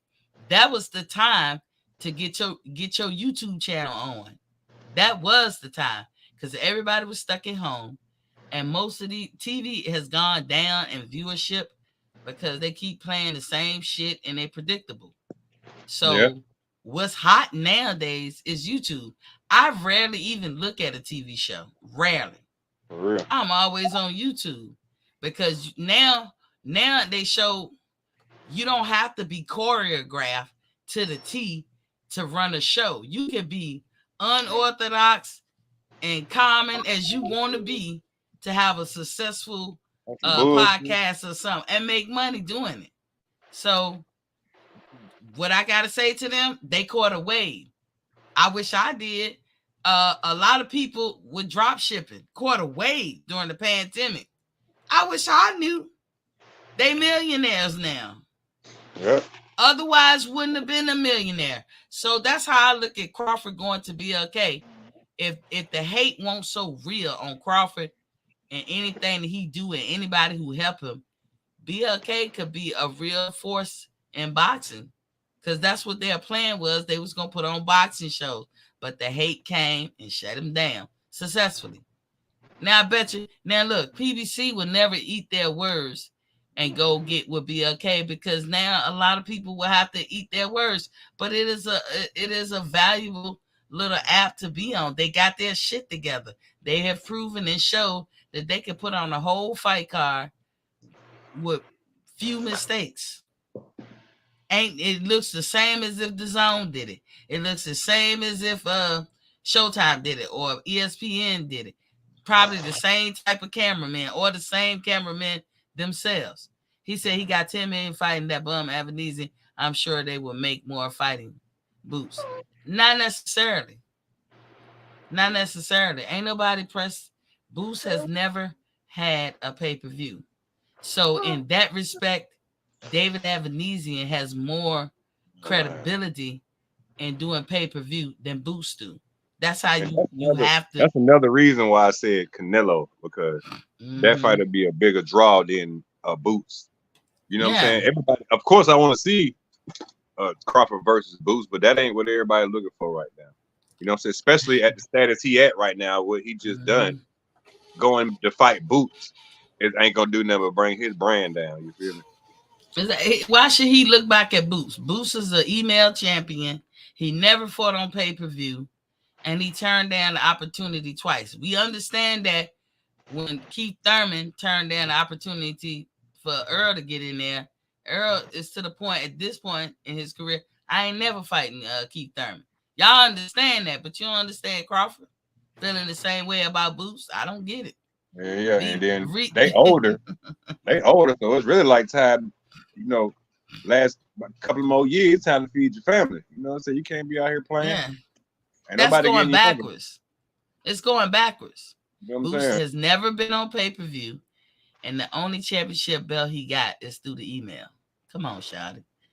Where's the draw of fans coming in? How is the casual fans pressed for that? Now, y'all don't get me wrong on here. I ain't no Crawford fan. Remember that. It's man down till I die over here now. Hey, I still love all my brothers, though. You know what I'm saying? I don't want nothing but the best for them. But yeah, you ain't putting Earl down by speaking the truth. No. I'm talking about as far as Crawford, man, and what he just recently went through, man. Your brand go up, man. You can't. That's just like in Hollywood. You know, some people, once you doing the little bootleg shows and you get big and you go to Hollywood, ain't no going back. You feel me? So it's kind of like the same way. Just like Ari Spear, he done a couple of Vlad interviews. Seemed like a couple, but he done. I'm talking about in recent times, talking on the Cat Williams, like, you know, he just comes off like a hater. And then the dude is funny a little bit, but he just coming off like a hater. You know what I'm saying? Or when Cat said that those dudes be hating, he bringing the receipts. He on his 19th 100 city tour. He makes a lot of money. They was like, oh, he worth $2 million. He said, I had that on me. If you seen Cat, he gets on private jets and shit. You can't have no mansion that's worth more than what your net worth is. I don't know how that's possible. I don't know how your net worth be $2 million, but your mansion costs $4+ million. You know, you'll run through that quick. That don't even make sense to buy no house that size. You know, it just, you know, got to use our common sense. Reese said he at V9, he agree. And Joe says true. Say, you know, Bud got Turkey, I don't know how to pronounce it. Turkey, initial A, phone number. They gonna pay him to fight someone. I mean, yeah, Bud is not pressed. He gonna do what he got. He gonna do his career how he wants to do his career. We call it the kiss. We call it the kiss goodbye. Everybody gets that. When Earl is ready to hang it up, he'll get his kiss goodbye. When Floyd was ready to hang it up, he got his kiss goodbye. People get that kiss goodbye at the end of their career, and it should be a no-brainer. I don't care how great you were or how under the radar you flew and everything in between. When you at the end of your career, everybody get that kiss goodbye. Jerry said nobody is anti-Bud. He is the number one pound-for-pound fighter. He should be expected to fight top fighters if he is not going to retire. He's trying to, Jerry. He's trying to pick the ones he want to fight. But everybody, if y'all thinking, oh, he got to prove this or he got to do that, you thinking wrong. That nigga well, he ain't picking nothing. See, he damn fight Errol again now. We ain't gonna forget that part. Keep it simple. Get the t-shirt. You know what Y'all I'm get saying? that damn t-shirt, man. Go over to Get the t-shirt, man. AskMeT51.com and cop your shirt, man. Wear that shit with pride. Both of them are complimented on here. We saying keep it simple. Run it back Earl is and like, keep it simple. I'm ready. You know what I'm saying? Jared said, why you keep mentioning my name and color? Nobody in this chat has mentioned race or color. Jared, I was speaking to it. I said, you don't like the color excuses. And you don't. And there ain't nothing wrong with that, Jared. You don't like that. So that's why I said that no harm or disrespect to you. I was just saying that amongst black people, because even when I talk about just stuff that's just real privy to us as black people, I still apologize to my white audience because I'm just cluing them in on how things are amongst even within our race. That's all, Jared. No disrespect to you at all. So I was just letting you know because I know in your world you ain't with the color shit. Mills. Um, he said, I know someone who did some coaching in that gym and he was frustrated. He said that the team attitude is that they already think Boost is the man and won't incorporate anything new. Yeah, I mean, Boost and them, they real arrogant over there. But they never debunked when Blair the Flair said he was ranked #1 in Philly over all of them. I ain't never hear nobody come back and debate that or debunk that. Not Danny, not his daddy, not Bozy, not Boots. You would think they'd be like, hold on, Blair, that shit ain't true. Yeah, I ain't heard nobody say nothing. I ain't heard nobody, so y'all gotta ask them. Like I said, if you get that opportunity to put the microphone in his face, ask him these questions. Jared said, MD Mills, 3.5 years spent on one fighter and one opponent. Time for the #1 pound for pound fighter to move on. That's all I'm saying. Yeah, Jared, he gonna move on however he want to, and I'm cool with it. I'm cool with his pace of moving on because it is what it is. What more can the dude show y'all in the career? He gonna move on after Spence, Jerry, after his second fight. Then We he all gonna move hoping on. for we all hoping for that Spence rematch, and the fact Now, that what's he up? land low in the cut shows the honor that he have. And Spence is honorable too. You know, Spence, if he say he gonna do, he gonna do it. We have to believe that. Now, if the end of the year gets here and nothing has happened, then Spence, you lied to us. Because No, because Crawford is just we done waited for this fight, the first fight for years. So shit. no. If You he never get to know. the end, we already see the damage of marinating. We already see that. He said the rematch should happen at the end of the year last year.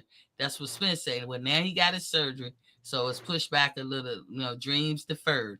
So if it get to be the end of the year, we know Crawford is waiting on him.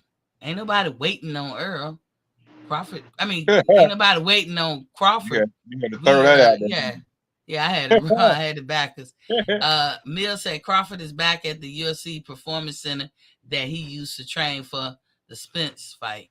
I think that means he has a date and fight. Um, yeah, he could that. I believe that too, but I also believe that Crawford is just that type of dude that's always ready. Joe said, I think Bud fights Pacquiao. Manny is back in camp right now. That's a fight Bud had wanted. Plus, he'll get that. You know what? And see, you know how I look at that one? That's one of the people that I'm hearing the rumblings about. Manny Pacquiao, Boots Ennis, and Canelo. Okay, only one fight on there that exemplifies Crawford when he said, I want the big name fight that carry a lot of weight in boxing. I want the championship belt, unification, or undisputed, and I want the money. And the only one out of those three people, Pacquiao, Boots Ennis, and Canelo, is Canelo. Sorry to say that. Bud can feel about Pacquiao like, dude, I tried with you. Pacquiao over there being the senator, he probably used some of his own money and dwindle down his account trying to run for office. I don't care if your country is small, third world, big, or whatever. It costs money to be in politics. Hey, And, Jerry and must have to just me, started watching boxing or something. no. I'm just saying, he's talking about nobody wants to see a rematch. But Like, how many greats then lost a fight, one fight, and came back and whoop ass? Like, come on, man, yeah, be reasonable, man. Be logical. If whether we want it or not, it's in their contract. And I'm a firm believer in, if you sign the contract, do what the contract say. If you want to get out the contract, go through the legal proceedings to get out the contract. But don't just shut and throw your hands up at something you signed for. You're a grown ass man. Honor your fucking word. You know Exactly. what I'm saying? But as far as Pacquiao looking for a money grab. Do Bud have to participate in it? No. Would Bud know based on his experience? If you fight Pacquiao and beat his ass worse than he beat Errol Spence, what they gonna say? Pacquiao was old, blah blah blah I blah think blah. he beat Again, Pacquiao ass. not giving him the credit and all this shit. So why on earth do y'all think Bud want to go through that shit again? He already know what It'll the be a big response is money gonna fight. be. It'll be a big money fight, but Bud will whoop Pacquiao ass. I'm sorry. It'll be a bigger money fight than Boots, but I don't think it's gonna be that big. I don't think he's gonna come with. I don't think it's gonna do half the money that Floyd Mayweather and Oh Pacquiao hell did. no, no hell not half. No, Dang, I think it'll still be a big do a ass fight. fifth of the money. It'll be like a fifth of the money. I don't even know if it'll make 700,000 pay per view buys No, like Bud it'll. and Earl did. I think it would. Hey, Just because Pacquiao y'all, name. You feel me? I don't know. He an old man. I don't see it. Yeah, but he like a But 12 we division don't. champion. we just don't know. But I just don't see it. I don't have faith in that. But y'all hit that like button. Do it now. Do it now. Do it Joe right said, now. do it right now. Right now. Joe said, yeah, I think he's got a contract offers with a few different guys right now, Zoo and maybe Pacquiao. I think the smarter play is Tim Zoo, but again, it's chess, not checkers. I can say that, and Bud can fuck around and get that fight, and then Charlo retire and drop all the belts. I don't think Bud, me personally, I don't think he's interested in running through all the 154s. I think he got a couple of fights left that he want to do and call it quits for good. I mean, he says as much.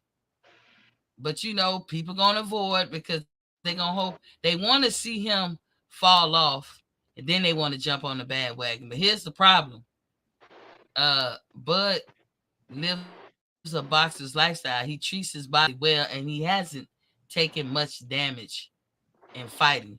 Most damage that he probably get is through practice. He get probably more damage, banged up knees, sore back, all kind of shit just practicing. But actual fights, nah, no punishment. Look at Floyd, no punishment. Look what he keep doing at 45 plus. Floyd Mayweather birthday coming up in a couple of days. Is it today or today the 24th, right? Either Floyd birthday the 24th or 26th. I can't remember. But if his birthday today, Floyd is 46 years old. But Miss T, because he ain't take a lot of punishment, let me kill huh? Jerry real fast, right? I said let me kill Jerry real fast. Not kill, I'm sorry, I'm take that word back. Let me unalive him real fast. That's He talking even about ain't worse. nobody ever came back from a ass whooping, right? What happened with Bernard Hopkins and Buddy who he beat? What Buddy come back and do? Not Bernard ass out the ring. So we gonna hush that up, Jerry. Keep going, Miss T. Jerry, he told you. Mill said Bud ain't fighting Pacquiao, bro. Yeah, I mean, it's a lot of people speculating until you hear it come out their mouth. Pablo said Boots can't even sell out the arena in Philly. I heard that too, Pablo. Joe said Manny said he wanted the Bud Spencer winner. Interview is on YouTube. You think he turns down that money? Yeah, but listen, it's one thing again. Y'all expecting from Bud that nobody expect from other people. I ain't saying per se you, Joe, but when you stiff arm somebody and you don't show no interest and you're willing to keep somebody at bay when they're pressed, now you're pressed. And the logical thing that you could think could happen is now they're gonna return the favor. Manny Pacquiao was not pressed for Bud. Why? Y'all have to ask him that. We have to ask him that. Why wasn't you pressed for Bud when when Bud was pressed for you. Did you think Bud could beat you back then? Because 9 times out of 10, if you're being common, if you're using your common sense and thinking about this logically, y'all know good and well that Bud gonna destroy Pacquiao unless something crazy happen. This is the only time I'm gonna use the triangle defense. Uh, motherfucking what's his name? Ugas, and y'all know Bud would beat the dog shit out of Ugas. I don't know. He ain't did it yet. I know, he I ain't know. did it yet. I feel I know. Look what Earl Yeah. did to him, and look what Bud did to Earl. This is why I say I'm Hey, gonna use this triangle one it's time, different. but It's that's just different. how I see it. Mill said, It's just different. "Dude, I think he would. Dudes would never admit this, but they purposely helped to tank BLK Prime. Ivan Redcatch is fighting in there next Tuesday, though. Yeah, they did. We know they did. AK is in the building. Was Papa King? Welcome to the building. He said, if Spence beat Bud in the rematch, that would be the greatest comeback of all times. Then the trilogy would be a big money maker. Yep, I believe that. Our All right, money is man. in the But go building. ahead. He said, Miss T, what's up, Queen? What's up, Al Moolah? AK say, if Spence beats Bud in the rematch. Oh, did I read that? That was up there twice. If Spence beats Bud in the rematch, that would be the greatest comeback. Yeah. Okay, you posted that twice. Joe said, this fascination with Boost is crazy. Bud would be a 5-1 favorite at least for the reason. Yeah, there's a fascination with him. And look, Boost got talent. Boost seriously got talent. They don't make great decisions, in my opinion. Not the worst. It's not the worst decision. And I understand the motive for why they do what they do, but it always turn out not so great for Boots. Jared said nobody wants a rematch, and then ATL burnt you on that, Jared. And He talking about ain't Joe said nobody ever Cotto got up came and came back. back. What about Tyson Fury? He got his ass up and came back. What you talking about, Jerry? He got Yeah. knocked out the first fight. Stop playing. He got his ass up and came back. So stop playing. He said Joe said Cotto came back after Margarito won to become Thank you. lineal middleweight. Yeah, I Thank remember you. that one, Jared. He said, That's why I how said many when you greats start watching got boxing. their ass whipped like that and came back to win? We just named a few. He said, you be logical. Well, Jared, we just named a few. Spence broken down, trail horse, now with two damaged eyes and all the rest holding up the number one pound for pound. I thought it was the same eye he had the surgery on. I could be wrong. Uh, Jared said, haha, Bernard only fought Smith one time. What the hell are you talking about? Didn't Bernard get beat by Roy first and then came back and beat him next? Something like that. Yeah, another example. Something like that. Yeah. Then And the Muhammad same, Ali come and the back and whoop same, somebody ass. you have Joe Frazier. You And know what I'm saying? Like, come on, man. Like that's what then I said. what's his name? Anthony Antonio Joshua. Tarver. You got Anthony Antonio, Joshua. yeah, coming back with old boy.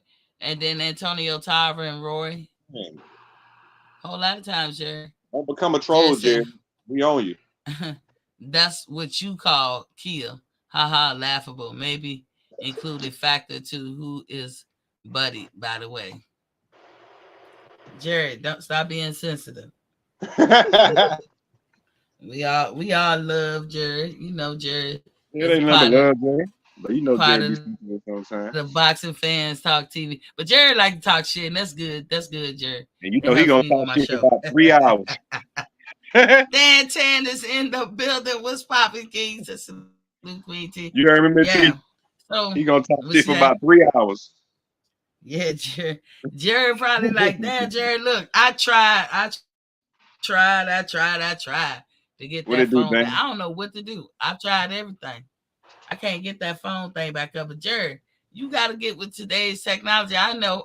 Me and you about the same age, man. I be having to call my daughter, Jerry come still be over to the watching house and do some matches on shit. VCR. Look, I had to call her and her fiance over. I'll be like, man, can y'all hook up the speaker? Can y'all like stupid shit? I was starting to go over her house the other day because I wanted her to show me on the phone what am I doing wrong while I could be looking at TV and you know how you scrolling through your phone on the social media and it's music playing or somebody talking, it would Yeah. come up in the speaker as the speaker playing the TV show at the same time. I'm like, I didn't press no button to do that. I can't stand it. And then I don't know what happened. I don't know if me rebooting, like cutting it off, cutting it back on, it didn't. It still kept doing that.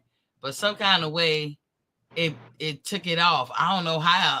To this day, I don't know what happened like that. Shit like that scare me. That my speakers that I bought for the TV is picking up the sound on my phone when I didn't touch the dial. You know, I don't like that shit. But yeah, Hey man, Jared, who you just go. and then who's somebody who he said fighters who got dominated like Spence did. But then didn't that happen with Colbert and old boy too? Who? Oh, that was Chris a quick Colbert. knockout. Yeah. But he won the first fight, right? Didn't they have two fights?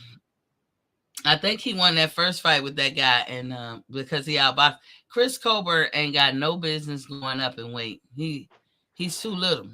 He's too little. Real talk. He might can walk around at 135, 140. He too little to fight at it. Yeah, I think he over with. He ain't had his ass in there like 3 times. He done. Boy, you could tell that dude was gonna hurt him. Straight up. You said how many fighters got dominated like Spence and then came back to beat the opponent? Diego Corrales and Thank you. Castillo. Thank you. It happens, Jerry. That's all we're saying. It happens. It's okay. It's okay, Jerry. It's okay, man.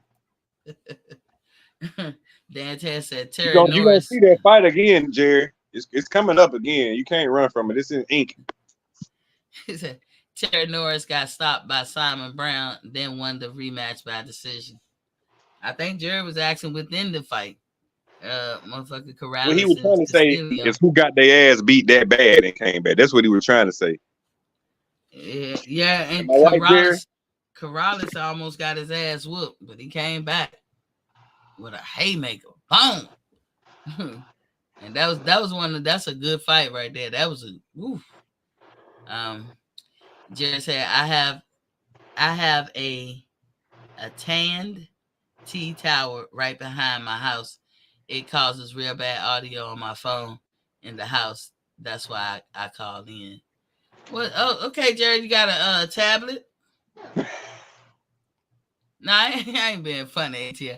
I'm like, if you got a tablet, click the link and then come through. That's not a phone line. Just For you real. said it causes If you can type, nigga, you can real click the bad link. audio on your phone. But I don't know if you talking about your cell phone or just your landline. Because on your landline, you came in clear. But on your cell phone, if you saying that this tower is causing interference with your internet, I mean, it might work sometimes and it might not. You got to find a spot in your house, Jerry, or go buy one of those things that amplify your signal or amplify your bandwidth. Oh no, They I know sell what he's them. talking They about, man. sell them in I got internet too at my house and my huh? shit. Where I'm at, my internet we just had my shit up on the poles because the houses over here old, so I can't Mm-hmm. even hook nothing to my Wi-Fi. Like I can't even. That's why I ain't even really been live like that because I can't even. If I hook something up, one thing up to my box, my shit just starts spinning because the area I'm in. So I'm on Like my my phone. mama got dead spots. She got dead spots in her house. If she go into her room, the shit clear. And certain other rooms, when she come towards the kitchen, the shit be horrible.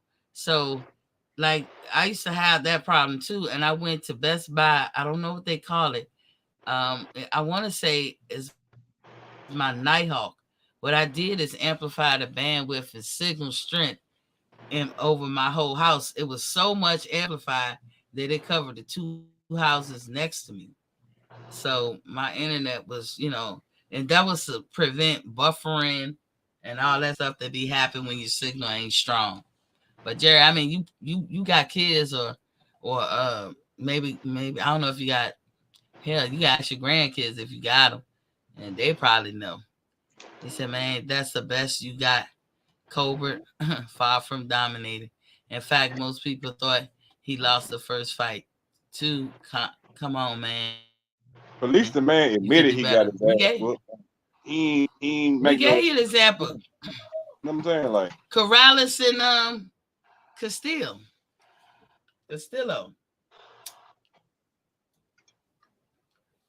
That fight, Corrales, you thought was gonna lose.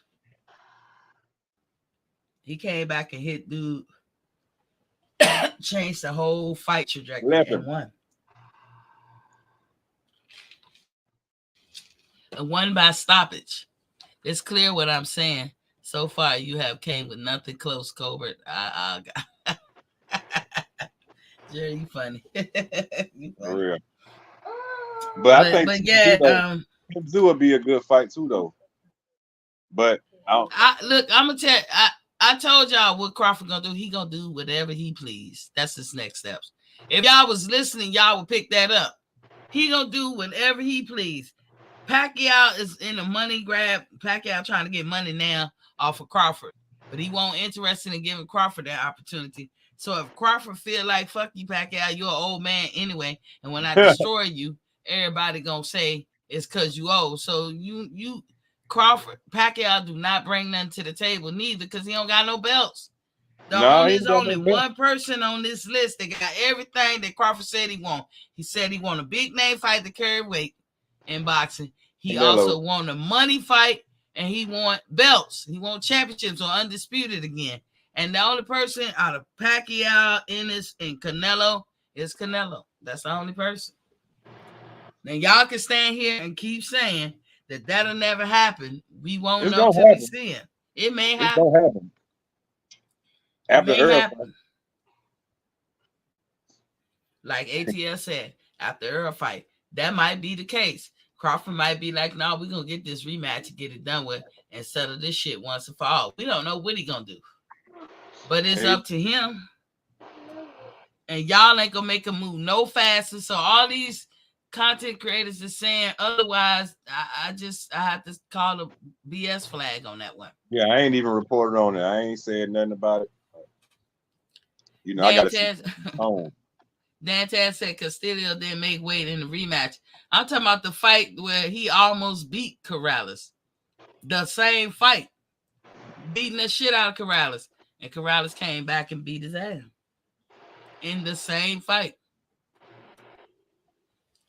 You can't, that's the true definition of getting your ass handed to you and changing the hands of tide. You know, changing the tide, changing the course of the trajectory of the fight.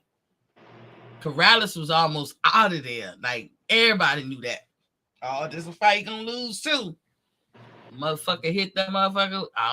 And whatever he hit him with, it didn't look like it should have caused that damage, but shit. Changed his whole life.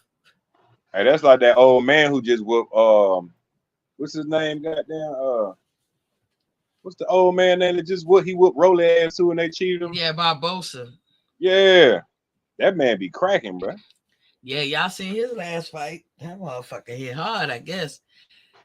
Jerry, you said, come on, he won both of the fights. Jerry, y'all question or statement was, who came back from an ass whooping? In the first fight, Corrales came back from an ass whooping. You know, Jerry get shot and be on the ground shooting back. Yeah. He ain't gonna give up. You know that he got that point across with that one. You know what I'm saying? I mean, I actually said it, but you were saying name it. I guess you put it out to everybody. I was like, there you go, one fight right there. It's so many fights that people fought. Even with the Deontay Wilder fight, y'all know I gave that first fight to Deontay all day and the third. But Tyson was knocked the fuck out. It's not up to me. It's at the judge's discretion. And Jack Reese fumbled the ball on that first fight because Tyson Fury was out cold, according to him and Jack Reese. But you allow him to get up. Fight over. Fight is motherfucking over when you get knocked the fuck out. Exactly. Over with. Ain't no counting. Fucking when you start talking to God, the fight over. Yeah, when you sleep like a motherfucker, even if for 5 seconds. Like you just came from work. Yeah. Motherfucking Kid Chocolate when he fought Danny Jacobs, he was out cold with his eyes open. Harvey Doc was like, He said, and then, and from a distance, I was like, "Why you stopping?" He was still up. He was looking in his direction. But when you get a close up on Kid Chocolate face, that was his name, right? Kid Chocolate. Yeah, something like that. Chocolito or something like that. Not Chocolatito. It wasn't Oh, that. It okay. was Kid Chocolate. I think One of Kid Chocolate, one whatever. of chocolate niggas. But when they got up on his face and saw how glassy his eyes were, and he wasn't there. Harvey Doc made the right decision. I was worried about this fight with Earl and Bud because I was like, Harvey Doc is known to stop a fight. But I can't say he was quick on the draw because from people had to be there. A lot of people comment and say that you knew after the first knockout, the second round forward, that his time was numbered. And when Harvey Doc called that doctor to the side, you knew then too. But Harvey Doc didn't call it quits, and I'm glad he didn't. He said Because Fury got up and and nothing would have pissed man. The fans would have been fighting each other. It would have been pandemonium up in that bitch if Harvey Doc would have dropped the ball on this one. Jared, that went over your They would head. have been. Whew, What we were that saying wouldn't is have that went down good. once you get knocked out in boxing, the fight is over. They don't count to 10, then they wave it off. It's over with. Once you hit that ground and your body don't move, they wave the fight off, Jared. Stop playing, man. Mm-hmm. Come on, man.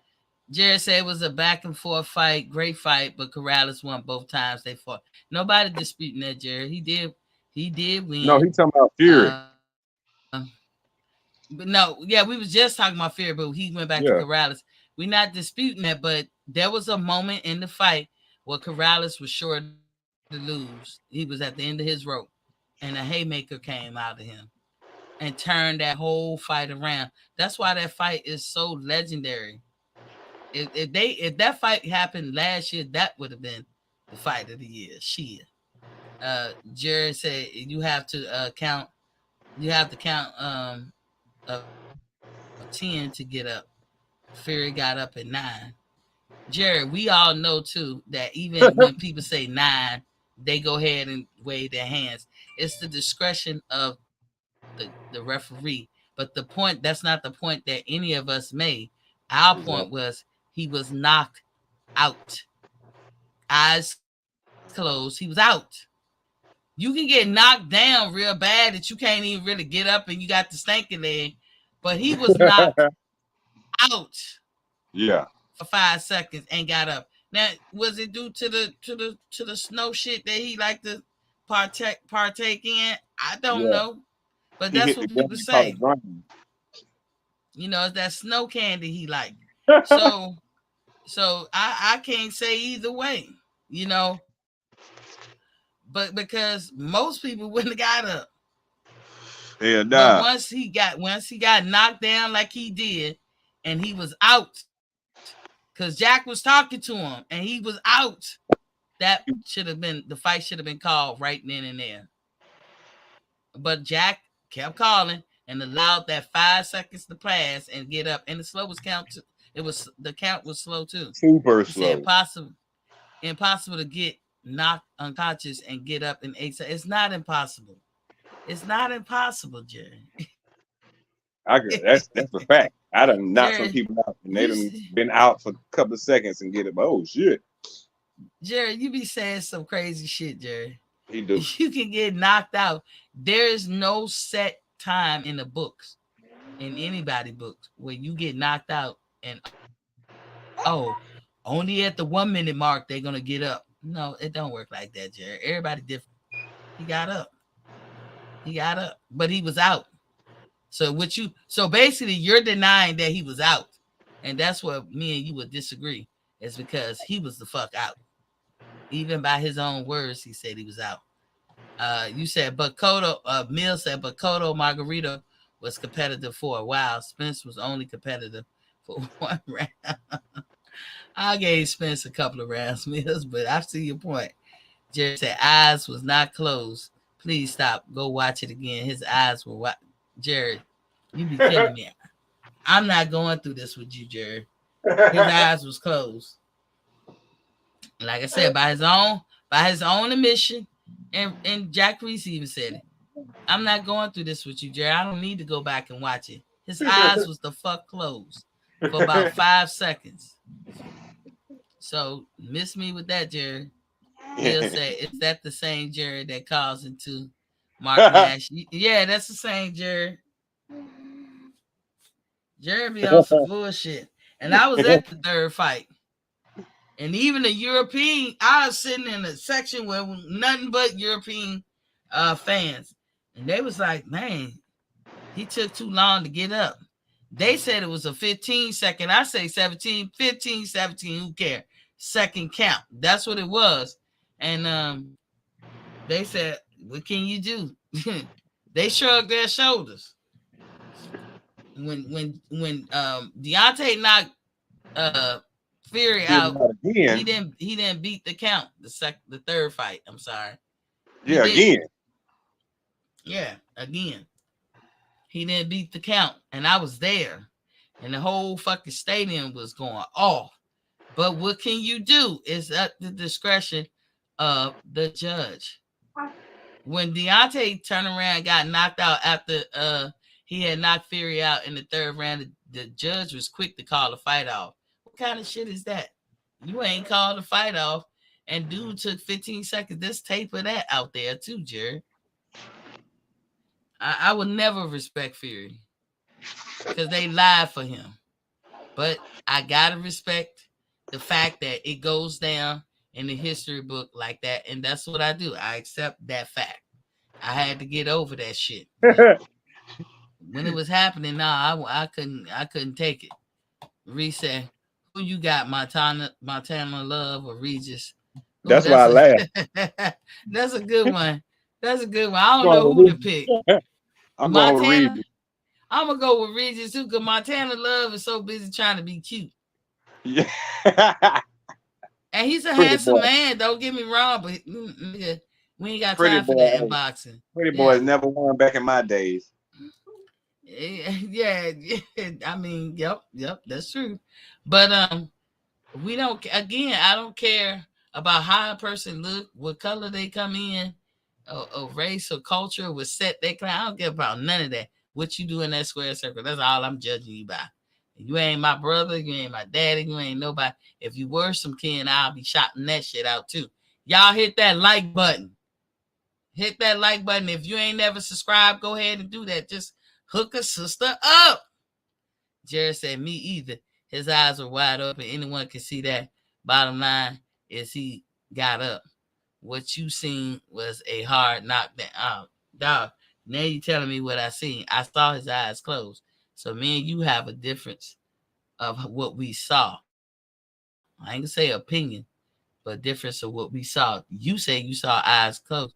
If I can find something and show just the knockdown, I would. But they so particular nowadays about playing other people content and shit. It's hard for people. Them good old days is gone, Jerry. Them good old days. That's the homework assignment for everybody. Go out and look at that knockdown again. Just look at the knockdown and you will see. But as far as Terence Crawford, he gonna do what he say he gonna do. Let me get to the fights that's coming up so y'all can know. Let me see if I can put it up here. Let me see. Hold the phone tab. Oh, right here. All right. So look, January 27th in Phoenix, Arizona, on the Zone, 9 p.m. Eastern Standard Time, 2 a.m. UK, on the 28th of January. You got Jaime Munguia and John Ryder. It's 12 round super middleweights. I may watch that. I'm not that pressed. Also on January 27th in Belfast, Northern Ireland, on the Zone, 2 p.m. Eastern Standard Time. You got Sean McComb, Siobhan Clark, Patty Donovan, Lewis Crocker, Giorgio Viccioli. I'm sorry, Emmanuel Budic. I don't know about none of that. Buttigieg, ain't that the last name of the guy that used to was running for president the last time? Anyway, another fight on January 27th, live on ESPN Plus at 2 p.m. Eastern Standard Time, 7 p.m. UK, is Case Kadima versus Jackson Chuk, Ernie Rutherford versus Tom Ramsden, Fayek Uden versus Eliezer Casada. I'm fucking these names up. I'm sorry, y'all. Newman We don't even Hussein know him. versus Carl Sampson, Daniel Kahn versus Jules Phillips, Daniel Francis versus Nathan Darby, Muhammad Samir versus Berman Sanchez. We don't know any of them. None of them. None of them. February 3rd, Las Vegas on ESPN Plus, 9 p.m. Eastern Standard Time, 2 a.m. UK time on the 4th. Conor Benn versus Peter Dobson. I might watch that. But y'all notice something. Conor Benn is in Vegas. You know why? Because he hasn't been totally cleared through UCAD in Europe where he's from. Austin Williams versus Connor Coyle and Johnny Fisher to be announced, his opponent. Kali Code versus Juan Gerardo Osana. George Lidard to be announced, and Jimmy Sains to be announced. Ain't nobody Also on from. February Damn. 3rd. I might watch that Conor Benn thing, but I'm just tripping that he finally brought his ass across the pond. He ain't had no choice. He had no choice. February 3rd, London, ESPN Plus, 2 p.m. Eastern. Dan Aziz, Joshua Buasi. Buasi, remember he was in the running, he was up there. That's what a couple of losses would do to you. Adam Azim, because look, it's 2 p.m. That means he been relegated back down to fighting in them early fights during the daytime. Ain't nobody watching.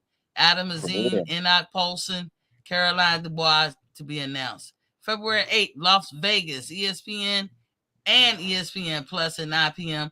This is a world title fight between Teofimo Lopez Jr. and Jermaine Ortiz for Lopez WBO Junior welterweight title. I'll watch that. Also on that show is Keyshawn Davis and Jose Pedraza, 10 round lightweight. That's February 8th. Okay. February 10th in London on ESPN Plus at 2 p.m. All these people we don't know. Hasma Oh, I said, how they gonna start off Shiraz, the group like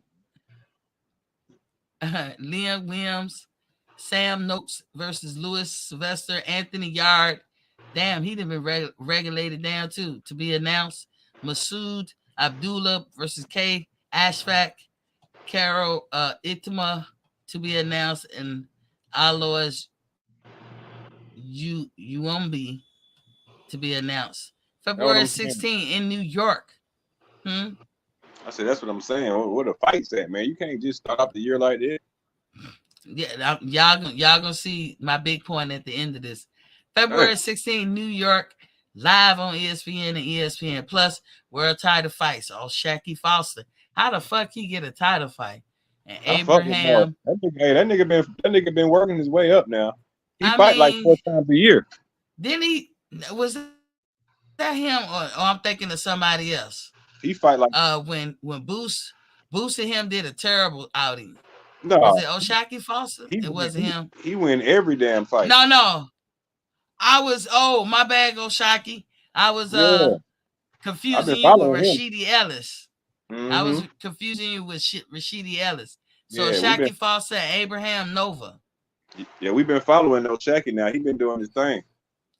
For Foster's WBC junior lightweight title.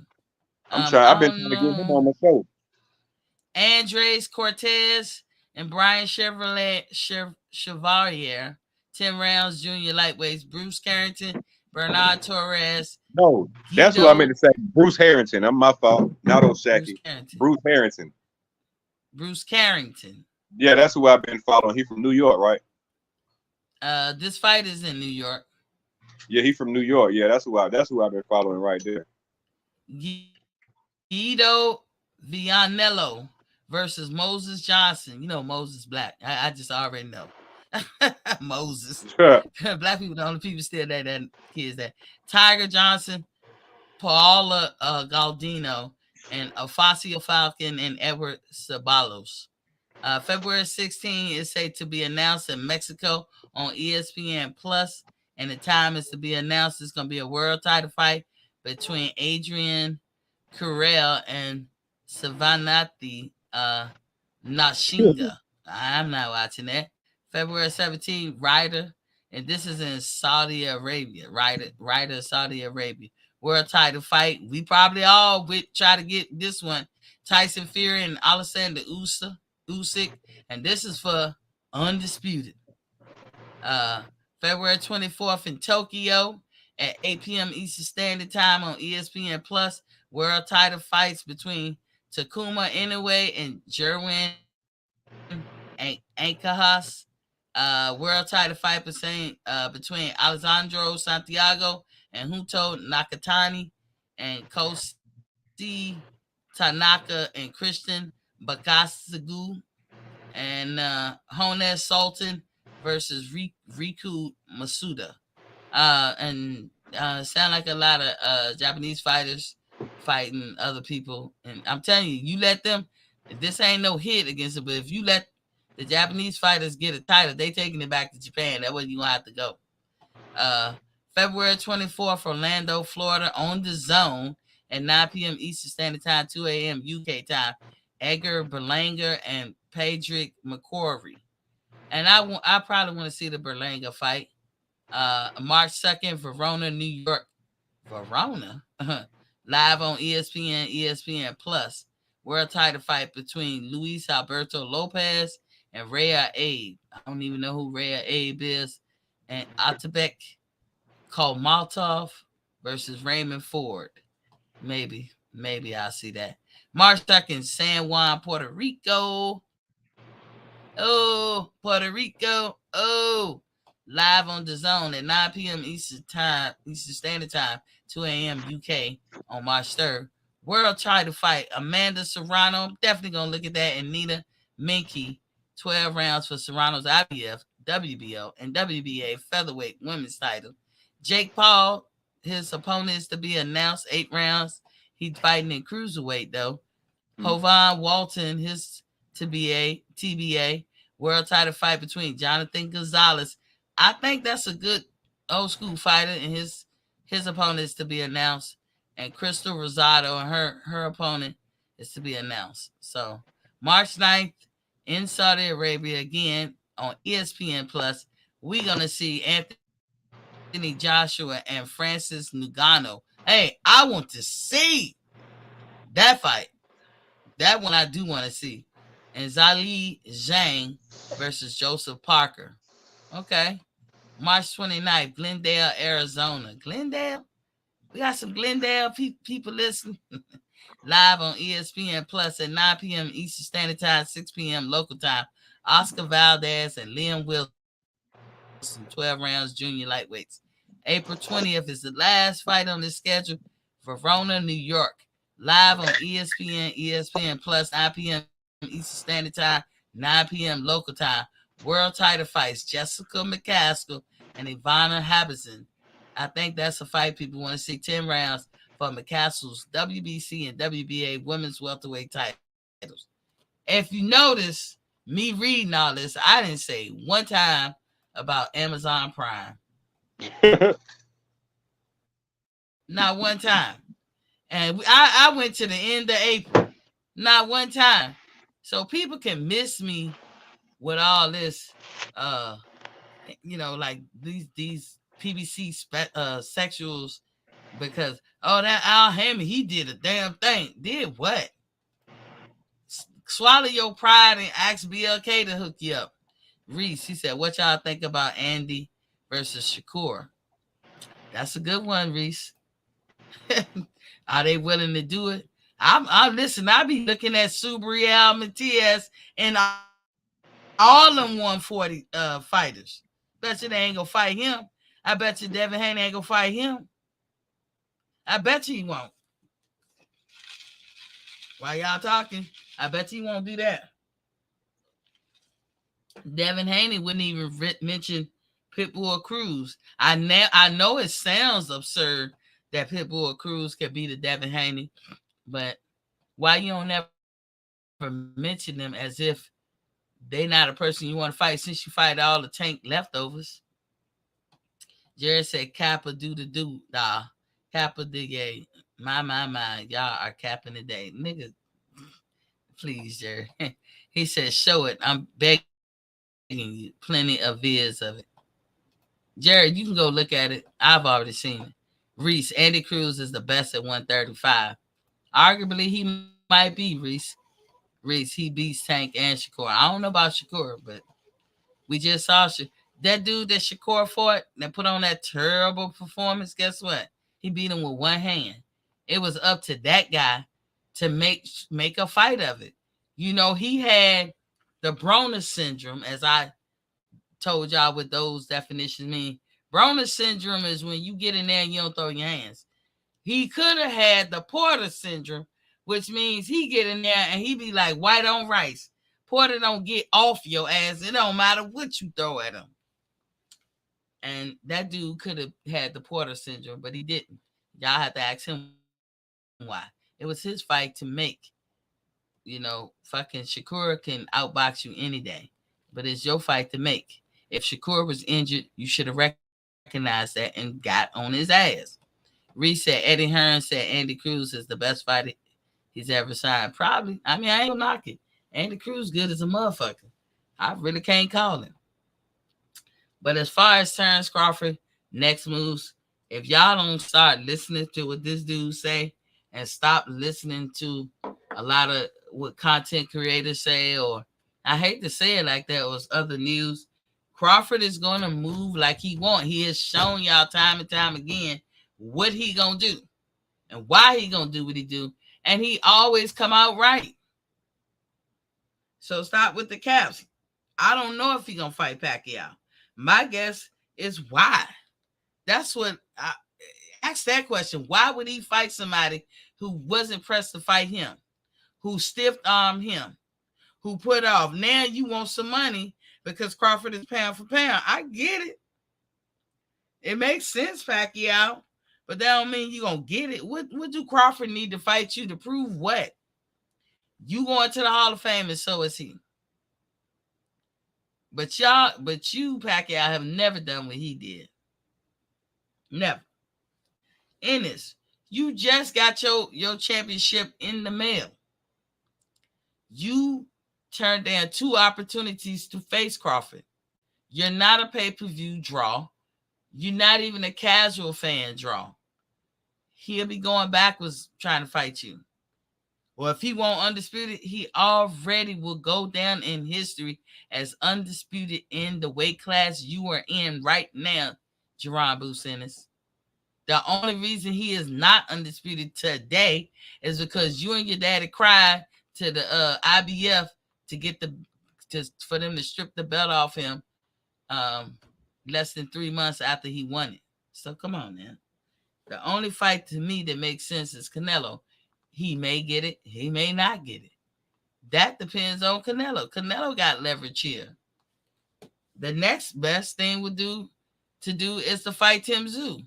Even if Jermell Charlo run after that, Terence will be a 4-time champion, division champion, if he were to win against Tim Tszyu, which I think he will.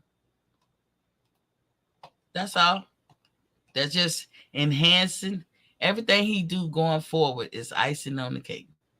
Reset Cruz is hunting Shakur down. You did. I hope he is. I want to see the fight. But I should have stuck with my guns and always pick a fighter who has more excellent skills. And I really did think that Devin Haney could beat Regis. I just felt like Regis will connect at one point. And I didn't think that Devin Haney had the chin that can withstand even one of Regis' power punches to the jaw. That's why I picked Regis. Because I felt like in 12 rounds, Regis would have caught him. And it ain't the same as Linares catching him. Devin would have dropped. But Devin outboxed him and never gave him a chance to hit him. So I didn't see that one coming. Jared said, but never been a 8th division champion either. Still good payday for Crawford. What you mean? I was talking about who was I talking about? Oh yeah. I think okay. Yeah. Pacquiao went through 8 divisions. And nobody's ever gonna break that record, by the way. Because it's just not humanly possible to move up that many times and carry your strength and power with you and muscle cut and no fat. Just not it's not a possible thing.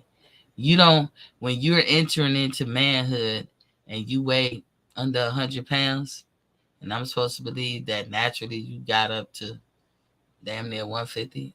Yeah, that's how I see it. But ain't nobody gonna break that record because people bodies don't operate like that. There's only one person on this earth who can do that, and that apparently is Pacquiao, Manny Manuel Pacquiao, whatever his name is, Pacquiao. He's the only person on the earth that can do shit like that. And that's just how I feel about it.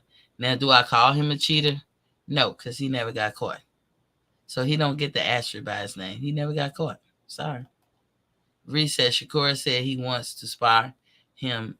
Nigga Cruz want to fight. Shakur want to test the waters. Nah, Shakur, you just got to fight him. Now, Shakur, you another one. I will tell you, some of these fighters got to be careful with what they say. Oh, ain't nobody fighting me. Everybody ducking me. Remember he went on the campaign, show everybody who was ducking them in the last year. Like he going down the list. Hey, I try to get a fight with him. Then we go to the next person on the list. But once you do that as a fighter, saying, I want to spar him first and all that, you open a can of worms when you say stuff like that. It's like saying tune-ups are for people who ain't sure of themselves. No, that's not true, Errol Spence. That's not true. You can't say that people are ducking you, Shakur, when you got somebody begging you to fight. Again, same thing with Boots. I mean, and y'all know I like Shakur, but I can't cover for you, bro. He said, I used to say Shakur the boogeyman. Now he's met his match. I got Andy Cruz all day. Again, it could be the impossible. But Andy Cruz looked like a big ass 135 pounder. Like, he don't look like he should be at that weight. But hey, I don't know who got the leverage in that fight. They both are not champions at 135. So Shakur got more of a name. So maybe Shakur got the leverage. Do a rehydration clause. Keep things honest. I don't know. Because you don't want to be fighting a 160 pounder at 135. Yeah. T. Hearns went from 47 all the way to cruiserweight. Who is T. Hearns? Shout out to T. Hearns. 147 all the way to cruise. Who is T. Hearns? Do we know him? Did he win every fight, Jerry? Did he dominate every division he went up to, Jerry? Pacquiao did. As he went up, he got better.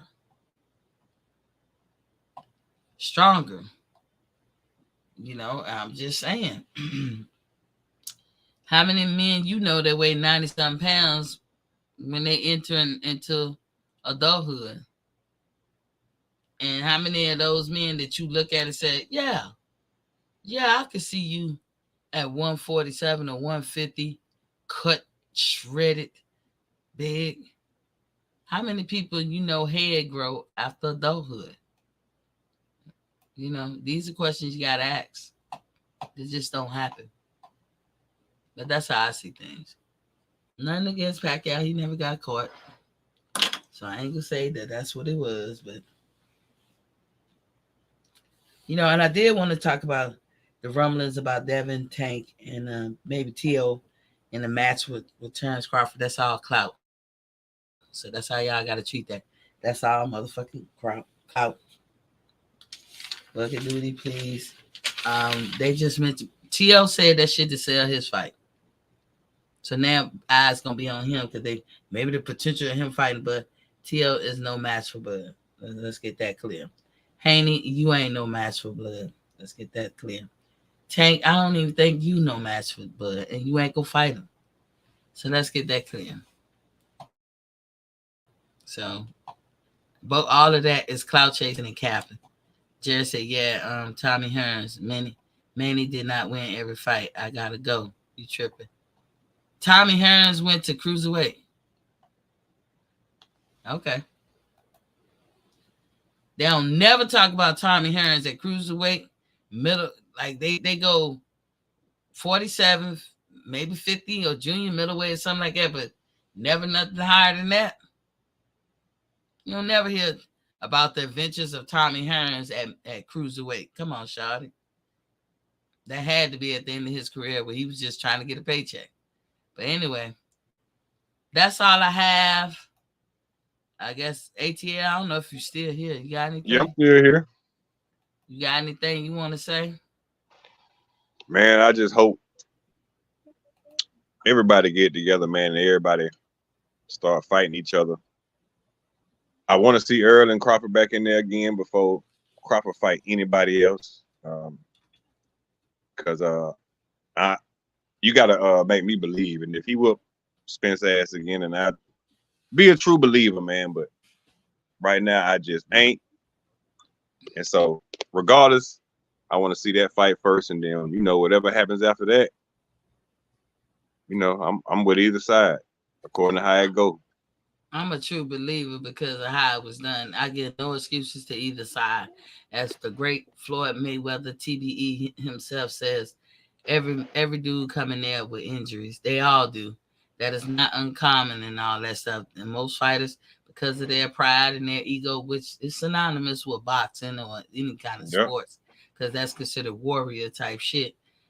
You suck it up. You take that shit. If that ain't you, then you in the wrong career. Exactly. I can promise you, let my finger be broke. Fight off. Fight off. Fight off. Let my back be hurting. Fight off. Let my hands even be hurting a little bit. Fight off. For real. That's just like if you out there in the streets and you see an op and your ass got coronavirus, you think they give a damn? I know, right? look, Jared said, "Come on, man. Hearns Leonard 2 was at 160. That's not cruiserweight, though, Jared. So why was you making that point when I said that's kind of impossible for somebody to go up 8 divisions and carry their strength and power and be shredded and shit? That ain't possible. You'll never see another man do that. Then you gave Tommy Hearns as an example, and then you want to talk about him as a middleweight.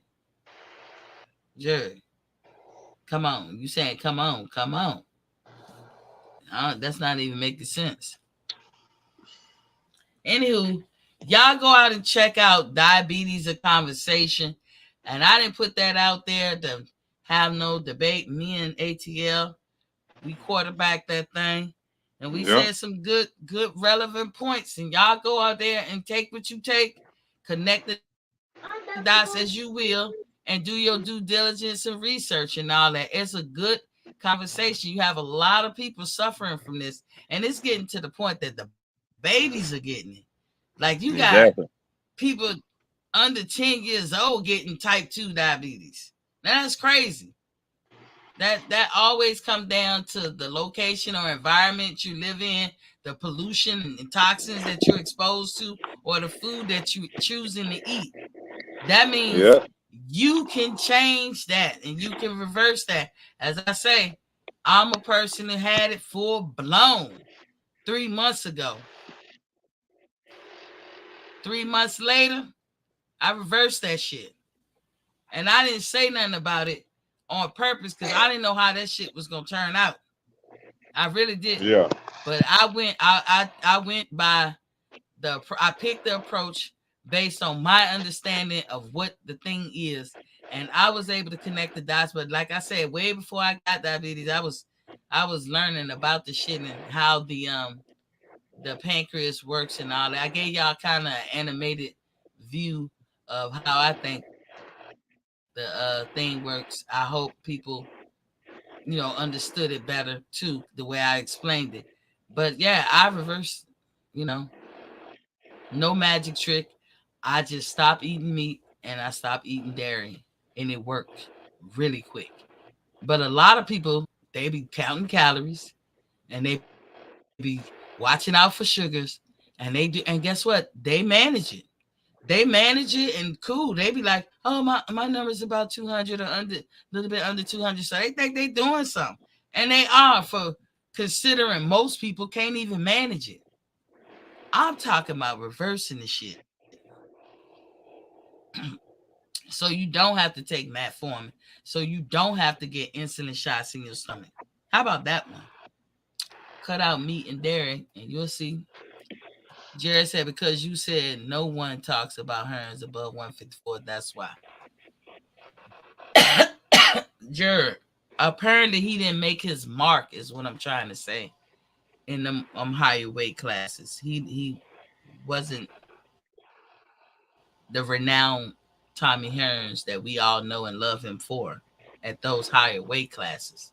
Manny Pacquiao moved through them weight classes and got great and better as he went along. I ain't talking about if any one of them took a L, because only one person got a perfect boxing record. That's Floyd Mayweather right now, and Andre Ward. And it's an opportunity for a lot of people. In a way, could Terence Crawford could. Um, Canelo can't no more. He's taking the L. Bivol still in the running. Viterbia. A lot of people have a chance to have a perfect score, so to speak, on their boxing record. But it hasn't, just a few people have that credibility at this point. And I'm not saying that when I talk about Manny Pacquiao, he's taking many losses. So I never held him up as perfect. I'm saying, and I know that as he went up the ladder, he got better and great. Shredded to pieces, cut up, power got better, just everything. And it's hard for me to look at somebody that come from 99 pounds or 96 pounds all the way up to 147 without any extra help. That's what I'm saying. It's hard for me to believe that a person hair grow after adulthood. That's all I'm saying, without extra help. So I'm just saying. But however he did it, he was a smooth criminal. He been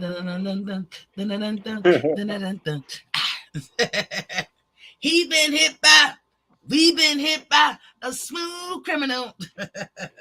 That's what I would call motherfucking Manny Pacquiao.